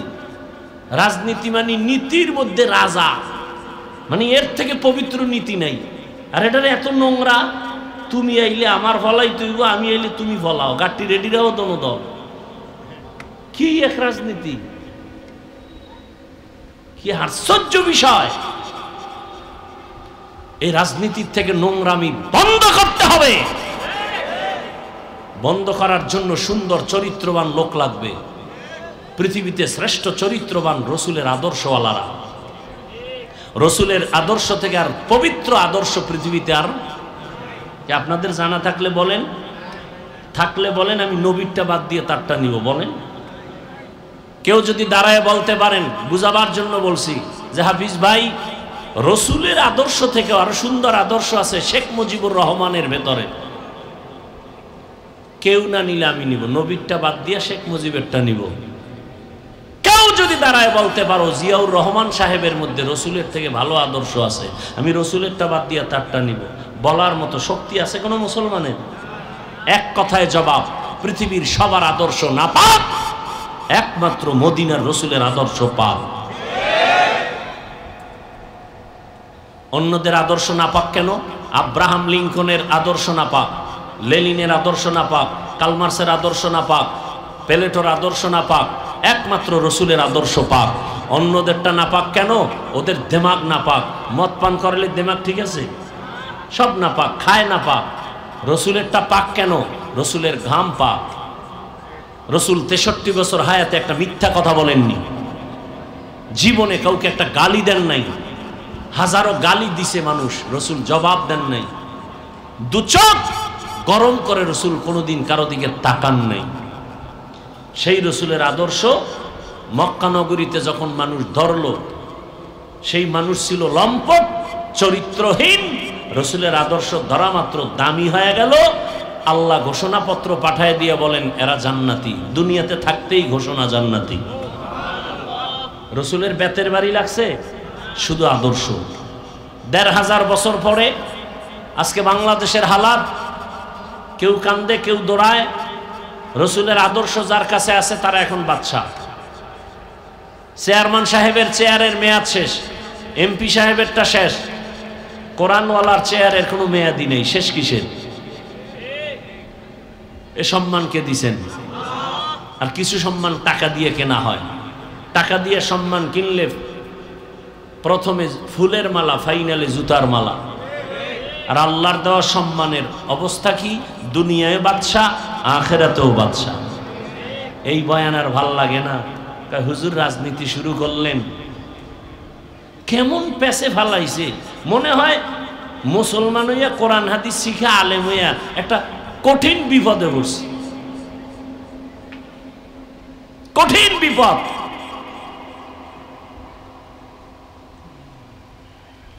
রাজনীতি করা যাবে না।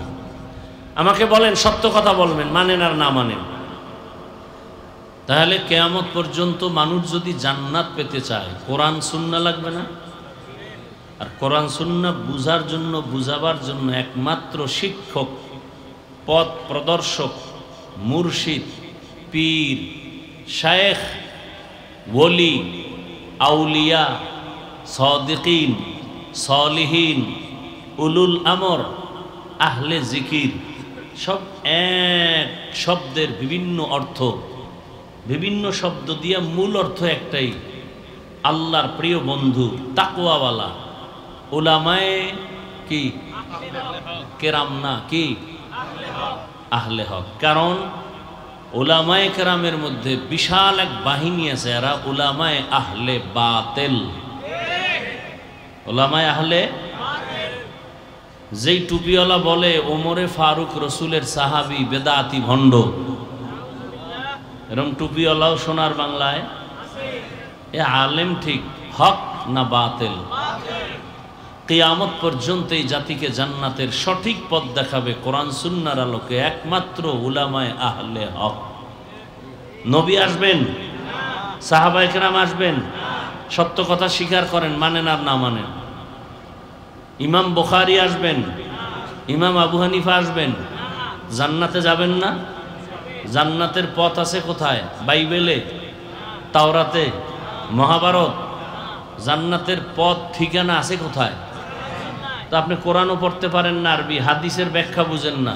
কারণ আপনি যদি চায়ের দোকানে বইয়া মোস লাম্বা কইরা বলেন আমার আলেম ওলামা লাগে না, আমার মাযহাব লাগে না, আমার পীর লাগে না, ওলিয়া উলিয়া লাগে না, নবীকে তোর মতো বেয়াদবও আমার লাগে না।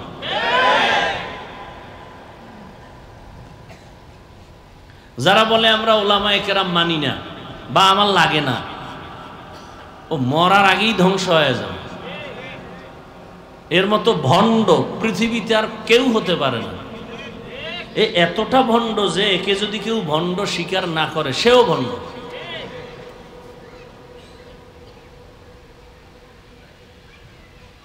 আপনাগুলোকে তো আমরা পারি না, কারণ আমার মুখ একটা, আপনাকে মুখ তো হাজার হাজার।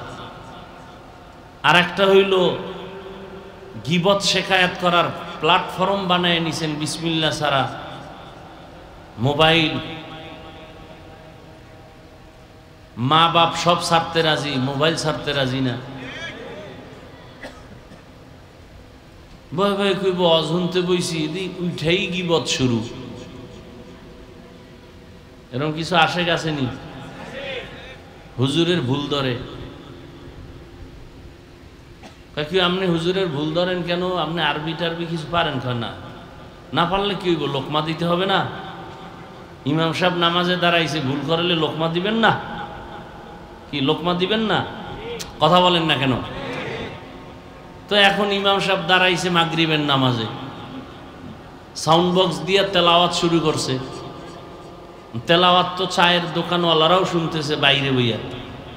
বেনামাজি কিছু তো ওখানে থাকে, নামাজ নাই, আজান নাই, চা টানে, ডান হাতে বিড়ি টানে। ইমাম সাহেব আলহামদুর মধ্যে ভুল হতে পারে না? মাইকের আওয়াজ একটার কানের মধ্যে গেছে চায়ের দোকানে, কাপটা ফালা একা শুনছো কিছু? কি আলহামদুর মধ্যে ভেজাল লাগাই দিছি ইমাম সাহেব। আর একটা একা লোকমা দে, ও দৌড়ে গেছে কাপ ফালাইয়াস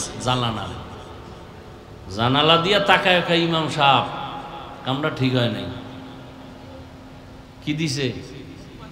কথা বলেন। এটা লোকমা না গাদ্দারি? এটা লোকমা না বেয়াদবি? এই বেয়াদবের লোকমা দেওয়াও জায়েজ নাই, এই বেয়াদব লোকমা দিলে ইমামের লোকমা নেওয়াও জায়েজ নাই। এরকম বেয়াদব সমাজে আছে না নাই? আল্লাহ হেদায়াত দান করুন।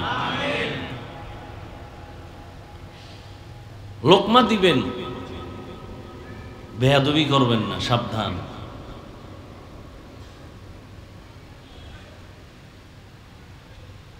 গীবত করা কি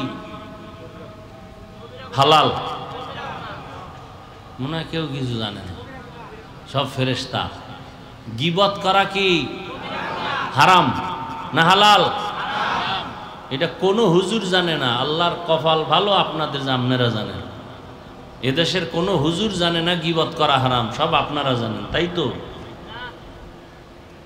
হ্যাঁ, ওমরের মধ্যে আল্লাহর এত পরিমাণ ভয়, নবী বলেন ওমরকে, লাউ কানা বাদি নবিয়্যুন লাকানা ওমর, আমি মুহাম্মদের পরে আরেকজন যদি নবী হইতো,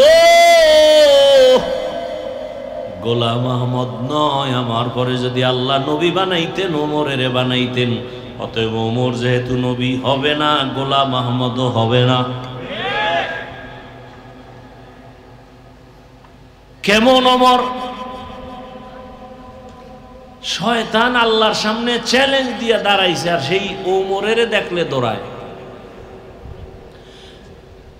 একটা যুবক ছেলে মদের বোতল নিয়ে হাঁটতেছে রাস্তায়, ওমরের দেখা শরীরের মধ্যে কাঁপুনি শুরু হয়ে গেছে, বোতলটা ফালাইতেও পারে না, ওমরের চোখ ফিরে গেছে। ওমরের কথার আগে তরবারি রেডি। যুবক এই পরিমাণ ভয়, আসমানের দিয়ে তাকায়া অন্তর দিয়া কয়, ও আল্লাহ, জীবনে মইরা গেল আর মদের বোতল নিব না, আর বাঁচাও। ওমর আসতেছে, কই যামু? ওমর তাই হাজির হয়ে গেল, ডাক দিয়ে, এই তোর বোতলটা দিক দে। আরো কাঁপতেছে, দে। ভয় পাও কেন? যুবক কাঁপতে কাঁপতে বোতলটা যখন হাতে দিল, ওমর তাকায় দেখে মদের বোতলের মধ্যে এক ফোঁটা মদও নাই, পুরা বোতলটা সাদা দুধে ভরা। হযরত আলীকে জানো? যুবকরা খেয়াল করিও, আলী, আলী রসুলের কি জামাই? বুঝলা আগের সম্পর্ক কি? চাচাতো ভাই। 7 বছর বয়সে গিয়া রসুলের হাতে হাত লাগাইছে। কয় বছর? কেউ বলছেন 11, কেউ বলছেন 12, কেউ বলছেন 8, এর মাঝখানে নবীর হাতে হাত লাগাইছেন। এতদিন ছিল চাচাতো ভাই, এখন রসুলের সাহাবী, কিছুদিন পরে হবে রসুলের জামাতা। আলীর জন্য কলিজা দিয়ে নবী একটা দোয়া করে দিলেন, আনা দারুল হিকমা ওয়া আলিয়ুন বাবুহা, আমি হলাম ইলমের শহর, হিকমতের শহর, আর এই ইলমের ঘরের দরওয়াজা আমার আলী। আল্লাহ এই পরিমাণ জ্ঞান হযরত আলীকে দান করেছিলেন। সারা দুনিয়ার ছাত্রদেরকে আলী ডাক দিয়া কয়, মান আল্লামানি হারফান ইনশাআ বাআ ওয়া ইনশাআ আতাকা, একটা অক্ষর যে তোমারে শিখাইছে সে তোমার কেমন দামি জানোনি, চাইলে তোমারে গোলাম বানাইয়াও রাখতে পারবে, চাইলে তোমাকে বিক্রিও করে দিতে পারবে, সে তোমার একটা অক্ষরের শিক্ষক। আমি হাফিজুর রহমান এখানে বসে বয়ান করি, আমার আব্বা আম্মার দোয়া ছাড়া সম্ভব না। তবে এটাও সত্য, আমার আব্বা আম্মা দোয়া করছেন, আল্লাহ সম্মান দিছেন, তবে আমার আব্বা আম্মা আমাকে বয়ান শিখান নাই। আমারে হাতে দইরা দইরা বয়ান শিখাইছেন, দস্তখত দেওয়া শিখাইছেন আমার ওস্তাদ, শিক্ষক। ঠিক নেই? তাহলে ওস্তাদের অবদান আছে না নাই? এই জন্য খবরদার, বেয়াদবি করলে ওস্তাদের সাথে জীবন শেষ। সারা দেশে দৌড়েই তো মাঝে মাঝে দেখি ল্যাংটা পাগল ইংলিশে কথা বলে, আরবিতে কথা বলে। আরে পাগল আবার আরবি কয় কেন? চিন্তা ভাবনা করে দেখছি, ছাত্র ছিল ভালো মাদ্রাসার, বেয়াদবি করার কারণে পাগল হয়ে গেছে। এরকম পাগল দুই একটা জীবনে দেখছেন?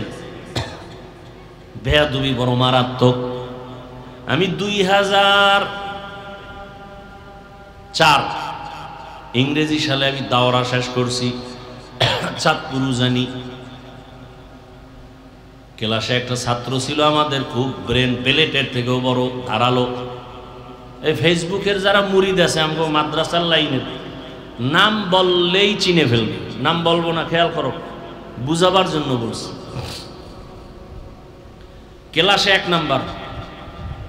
মাঝে মাঝে দেখতাম হুজুরদেরকে এমন প্রশ্ন করে আটকাই দিত, হুজুরেরা লজ্জায় মা বাবার সাথে মাঝে মাঝে এমন বেয়াদবি করতো। মা বাবায় দেখছি আমগো সামনে বয়ে মোনাজাত দিয়ে বরদোয়া করছে, খোদায় ধাক্কাইয়া দেওবন্দে লয়ে গেছে। কাসিমি হইয়া এরপর সোনার বাংলায় আইছে। কাসিমি হইয়া আসার পরে এখন যে মাদ্রাসায় যায় 1 মাসের বেশি টিকে না। কয়েক মাস আগে খবর পাইলাম এক জায়গায় মানুষে মাইরও দিছে বেয়াদবি করার কারণে। খালি আলেমের বিরুদ্ধে, খালি আলেমের বিরুদ্ধে, খালি আলেমের বিরুদ্ধে লেখতেই থাকে। আমি সারা বাংলাদেশে বলি, যারা আলেমদের বিরুদ্ধে লেখে বা বলে ওরা মা বাবার অভিশপ্ত সন্তান, বেয়াদব। ওর উপরে আল্লাহর লানত, ওর জীবন শেষ, মরার আগেও শেষ। দলিল নিবি? ছাত্ররা দলিল নে। ক্বালা রাসূলুল্লাহ সাল্লাল্লাহু আলাইহি ওয়া আলিহি ওয়া সাল্লাম ইসনানি ইউআজ্জিলুহুমাল্লাহু ফিদ দুনিয়া আল বাগিয়ু ওয়া উকুকুল ওয়ালিদাইন। জুলুম করলে বিচার হবে মরার আগে। মায়ের সাথে জুলুম, বাবার সাথে জুলুম, শিক্ষকের সাথে জুলুম, বড়দের সাথে জুলুম, আলেমদের সাথে জুলুম। জুলুমের ব্যাখ্যা দিতে গেলে রাত পার। একজনাকে একটা কথা বইলে কষ্ট দিছে, এটাও জুলুম। একজনের ইজ্জত নষ্ট করছে, এটাও জুলুম। জালেমের বিচার মরার আগে হবে। চোখের সামনে আল্লাহ দেখাইতেছে, বুঝি না আমরা, বোকা। বিচার হইতেছে কিন্তু বুঝি না। বাচ্চা মানুষ, কোনো গুনাহ আছে? ঘরের বাচ্চা আপনাদের আছে? তোর পাও ভাঙছে গা,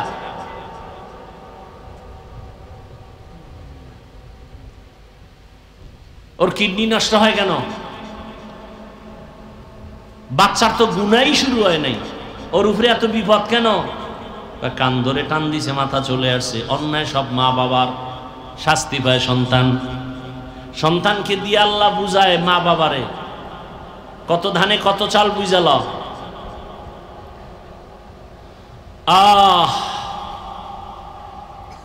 হযরত আলী বলেন, একটা অক্ষর যে শিখায় তার দাম কত? আমাকে চাইলে আজীবন গোলাম বানায় রাখবে, কিচ্ছু বলা যাবে না, অধিকার নাই। সে আমার উস্তাদ, একটা অক্ষরের শিক্ষক সে আমার, আমি তার কাছে ঋণী। এরে আল্লাহর বান্দারা,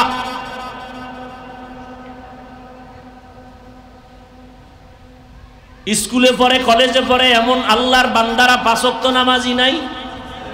অশেষ। তোমার জীবনের ওয়াজ এটাই যথেষ্ট। যদি কপাল খুলে নিজের বিবেকটাকে জিজ্ঞাসা করো, তোমার মতো যুবক যদি জেনারেল লাইনে তাইকে স্কুল কলেজে পড়ে, নামাজ পড়ে, তুমি কেন পারো না রে বাবা?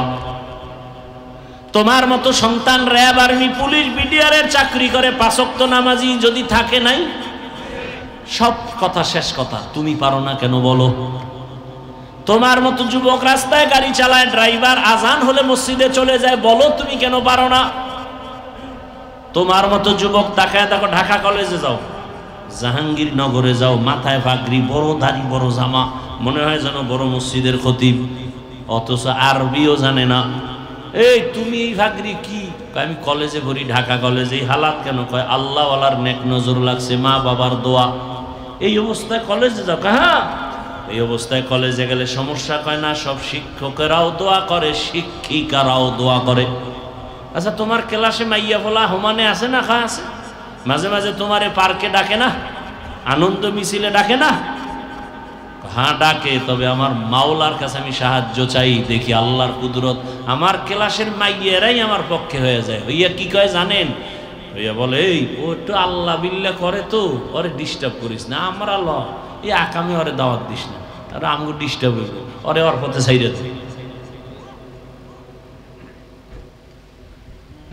ওমরে ফারুকের কত দাম! আম্মা জান আয়েশা রাদিয়াল্লাহু আনহা রহমতের নবীকে একদিন জিজ্ঞাসা করলেন, ইয়া রাসূলুল্লাহ, আপনার সাহাবাদের মধ্যে দামি কে? নবী বলে, আমার সাহাবায়ে কেরামের মধ্যে দামি, বড় দামি ওমর। মানে আম্মা জান ভাবছেন আমার আব্বার নাম কইব। আব্বার নাম কি? কি নাম? নবীও বুঝা ঘুরাই দিছে। নবী আবু বকরের নাম না কয়ে কে ওমর। মুখের উপরে যে আবার কইব এটাও একটু লজ্জা লজ্জা ভাব। নবী কয় আয়েশা জানো নি ওমরের পাওয়ার কত?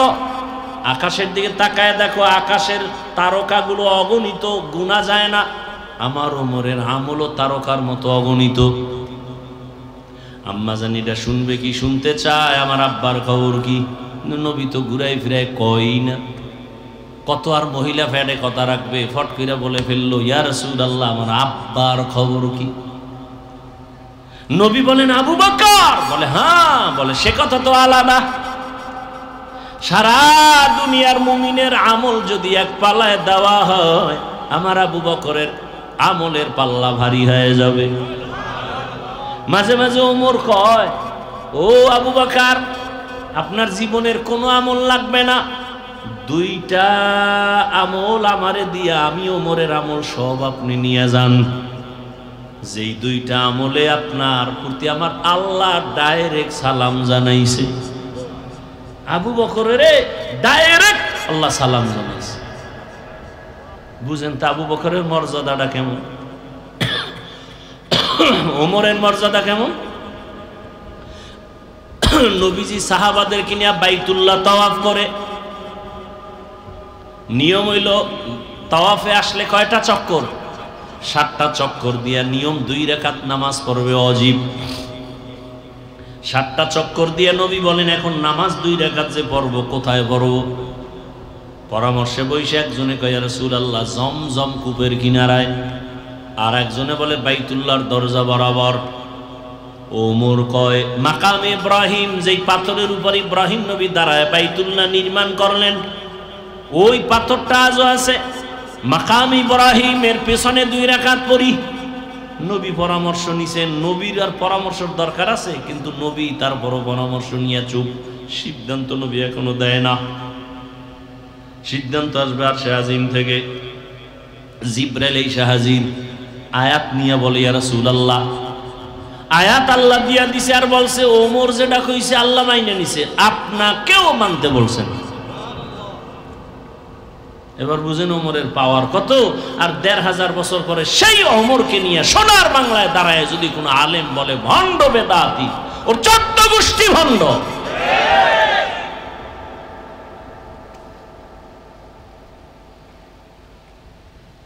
সাহাবাদের বিরুদ্ধে কথা বলে কত বড় বেয়াদব। সাহাবায়ে কেরামের বিরুদ্ধে যারা লেখবে আর বলবে, ইশারায় হোক ডাইরেক্ট হোক, এরা রসুলের দুশমন, কোরআনের দুশমন, ইসলামের দুশমন। আসতে বলেন কেন? সমস্যা, ব্যারাম, হিংসা না? আমার মধ্যে হিংসা।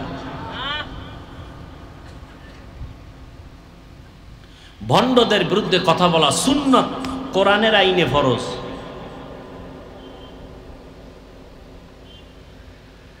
ভাইরা আমার, সেই ওমর কত পাওয়ারওয়ালা।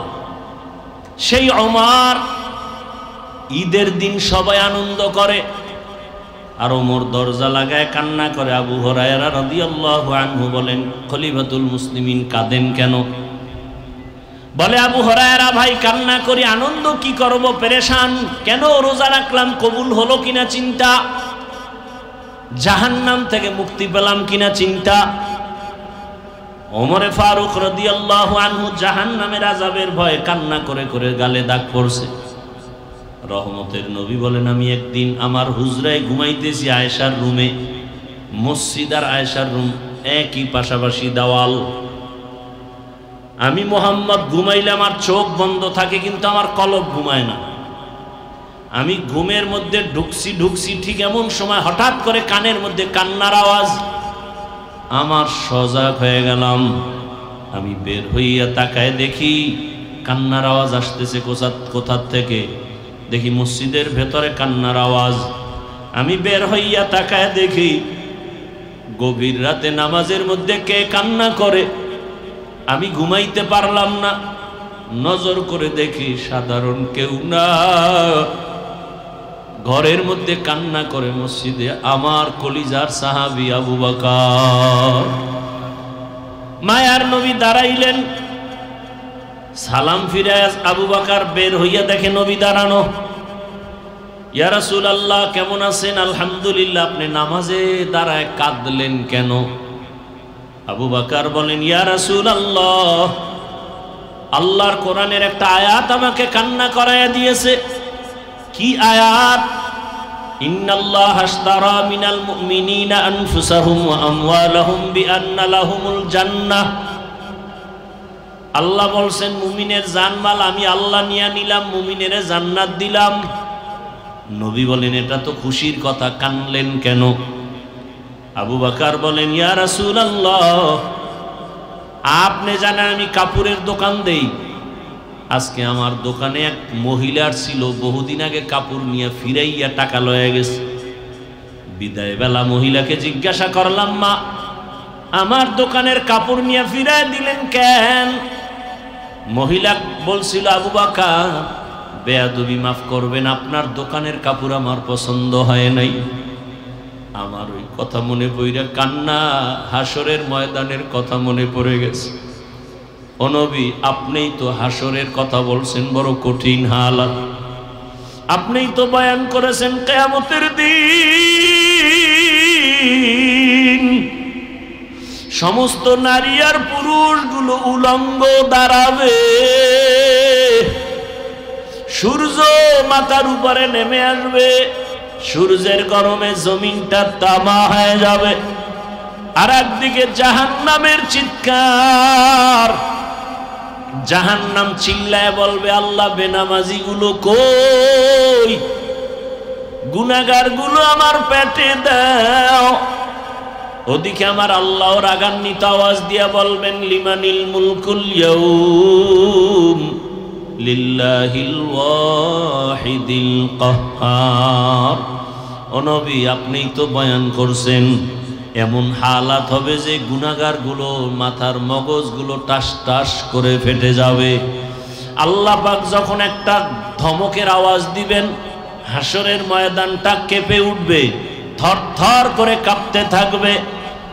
নবীদের কোনো গুনাহ নাই, সেই নবীরাও কান্না শুরু করবেন। ঈসা নবী কাঁদবেন, মুসা নবী কাঁদবেন, ইব্রাহিম নবী, আদম নবী, নূহ নবী কান্না করবেন। সবাই কান্না করবে নিজের চিন্তায়। ও নবী, আপনিই তো বয়ান করছেন হাসরের ময়দানে সব উম্মতরা নবীদের কাছে গিয়াও কোনো সুযোগ পাবে না। আদম নবী তাড়ায় দিবেন নিজের চিন্তায়, উম্মতের তাড়ায় দিবেন। মুসা নবী নিজের ফিকির নিয়ে কাঁদবেন, উম্মতকে সুপারিশ করবেন না।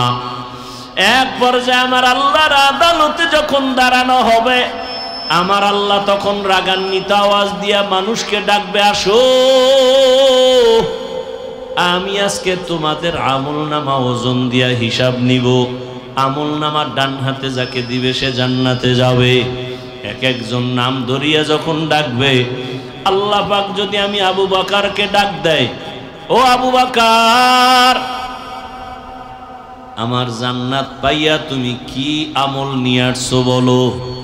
আমি যদি আল্লাহর কাছে পেশ করি, হে আল্লাহ, নামাজ নিয়ে আসছি, রোজা, তেলাওয়াত, সব আমল। ওই মহিলা বলছিল কাপড় ফিরাইয়া দেওয়ার কারণ পছন্দ হয় নাই। আমার মাওলা যদি বলে ফেলে, আবু বকর তোমার আমল নিয়ে জাহান্নামে যাও, আমার জান্নাত ফিরায় নিলাম। কেন? তুমি যে নামাজ পড়ছো, তুমি যে তেলাওয়াত করছো, আমার কাছে পছন্দ হয় নাই। যেইভাবে নামাজ পড়লে আমি খুশি হব, ওই নামাজ তুমি পড়ো নাই। যেইভাবে তেলাওয়াত করলে আমি আল্লাহ খুশি হব, ওই তেলাওয়াত তুমি করো নাই।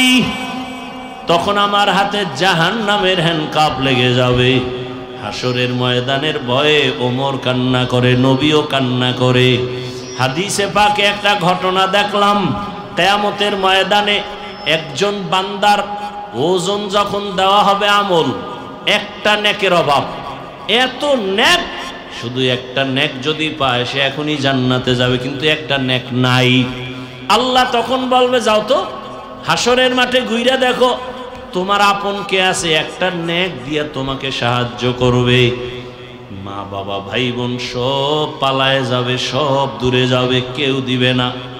লোকটা কানবে আর ঘুরবে, কে আছে আমার একটা নেক দাও। হঠাৎ করে একটা বুড়া মানুষ বলবে, এই দাঁড়াও, কি চাও? তাই একটা নেক। কেন? আমার জীবনের সব নেক ওজন দিয়ে একটা নেকের অভাব। বলে আমার কাছে একটা নেক আছে, আমার কাছে একটা নেক ছাড়া কিছু নেই, সব গুনাহ গুনাহ গুনাহ। তোমার আমি একটা নেক দিয়া দিলাম, কারণ একটা নেক দিয়ে আমি জান্নাত পাবো না, কিন্তু তোমারে দিলে যদি আমার মাওলা দয়া করে তোমারে জান্নাত দেয়, আমার দিলটা একটু শান্ত হয়ে যাবে। আমার নেকটা তো কাজে লাগাই দিলাম, তোমারে আমি একটা নেক দিয়ে দিলাম। বুড়া লোকটা দৌড়াইয়া যাবে, মালিক আমার একটা নেকের অভাব পূরণ হয়ে গেছে। আমার মাওলা জানবেন, তারপরও বলবেন। এই বিপদের সময় মাও আসে না, বোন বাবাও আসে না, ভাই আসে না, কেউ কাছে আসে না। বিপদের মধ্যে এই মুহূর্তে একটা নেক তোমারে কে দিয়া সাহায্য করলো, তারে ডাকো। ডাকার পর ওই বুড়া এসেও হাজির। এই তুমি আরে নেক দিছো? বলে হ্যাঁ দিছি। কেন? ও আল্লাহ, আমার গুনাহ ছাড়া কিছুই নাই, আমার মাত্র একটা নেক, ওই নেকটা দিয়া তো আমি জান্নাত পাবো না।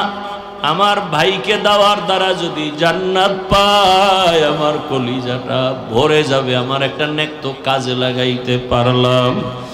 তোমার অন্তরে এত মায়ার মোহাব্বত যখন আসছে, তোমার মায়া থেকে আমি মাওলার মায়া তো 99 গুণ বেশি। তুমি যখন এই বিপদে একটা নেক দিয়া তারে সাহায্য করে জান্নাতে পাঠাও, তুমি তৃপ্তি পাও। আমি মাওলা কত আদর করে বানাইছি তোমাকে, আমি মাওলা জাহান্নামে কেমনে দিব রে বান্দা? আমি মাওলাও মাহাব্বতের নজর দিয়া তোমাকেও জান্নাত দিয়া দিলাম। ও আমার পর্দার আড়ালের মা বোনেরা, আপনার মতো কত মা কত বোন এখনো আছে, পর্দা করে, নামাজ পড়ে, স্বামীর মাল হেফাজত করে, মোবাইলে সময় নষ্ট করে না। আপনারা কেন পারবেন না?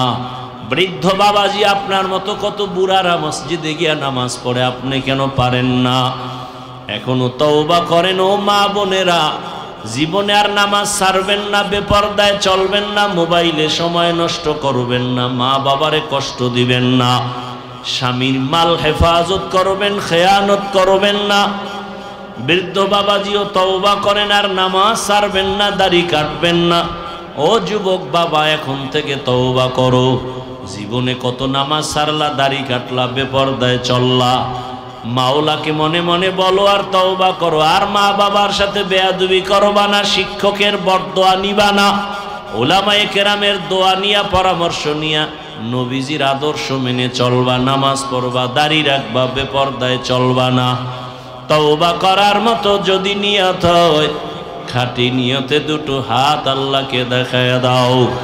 আয় আল্লাহ, হাতগুলো কবুল করে নেন, তওবা কবুল করে নেন। তওবার উপরে মজবুত হইয়া চলার তৌফিক দান করেন, আমিন। আলহামদুলিল্লাহি রাব্বিল আলামিন, والصلاة والسلام على سيد الأنبياء والمرسلين وعلى آله وأصحابه أجمعين يا أرحم الراحمين يا أرحم الراحمين يا أرحم الراحمين رب ارحمهما كما ربياني صغيرا اللهم إنك عفو كريم تحب العفو فاعف عنا اللهم إنا نسألك رضاك والجنة ونعوذ بك من سخطك والنار ও দয়ার মালিক, আমরা গুনার বোঝা নিয়ে হাত তুলেছি। ওলামায়ে কেরাম, মুরব্বী, হাজী সাহেব, পর্দার আড়ালের মা বোনেরা, চাকরিজীবী, ব্যবসায়ী, যুবক, ছাত্র, মেহেরবানি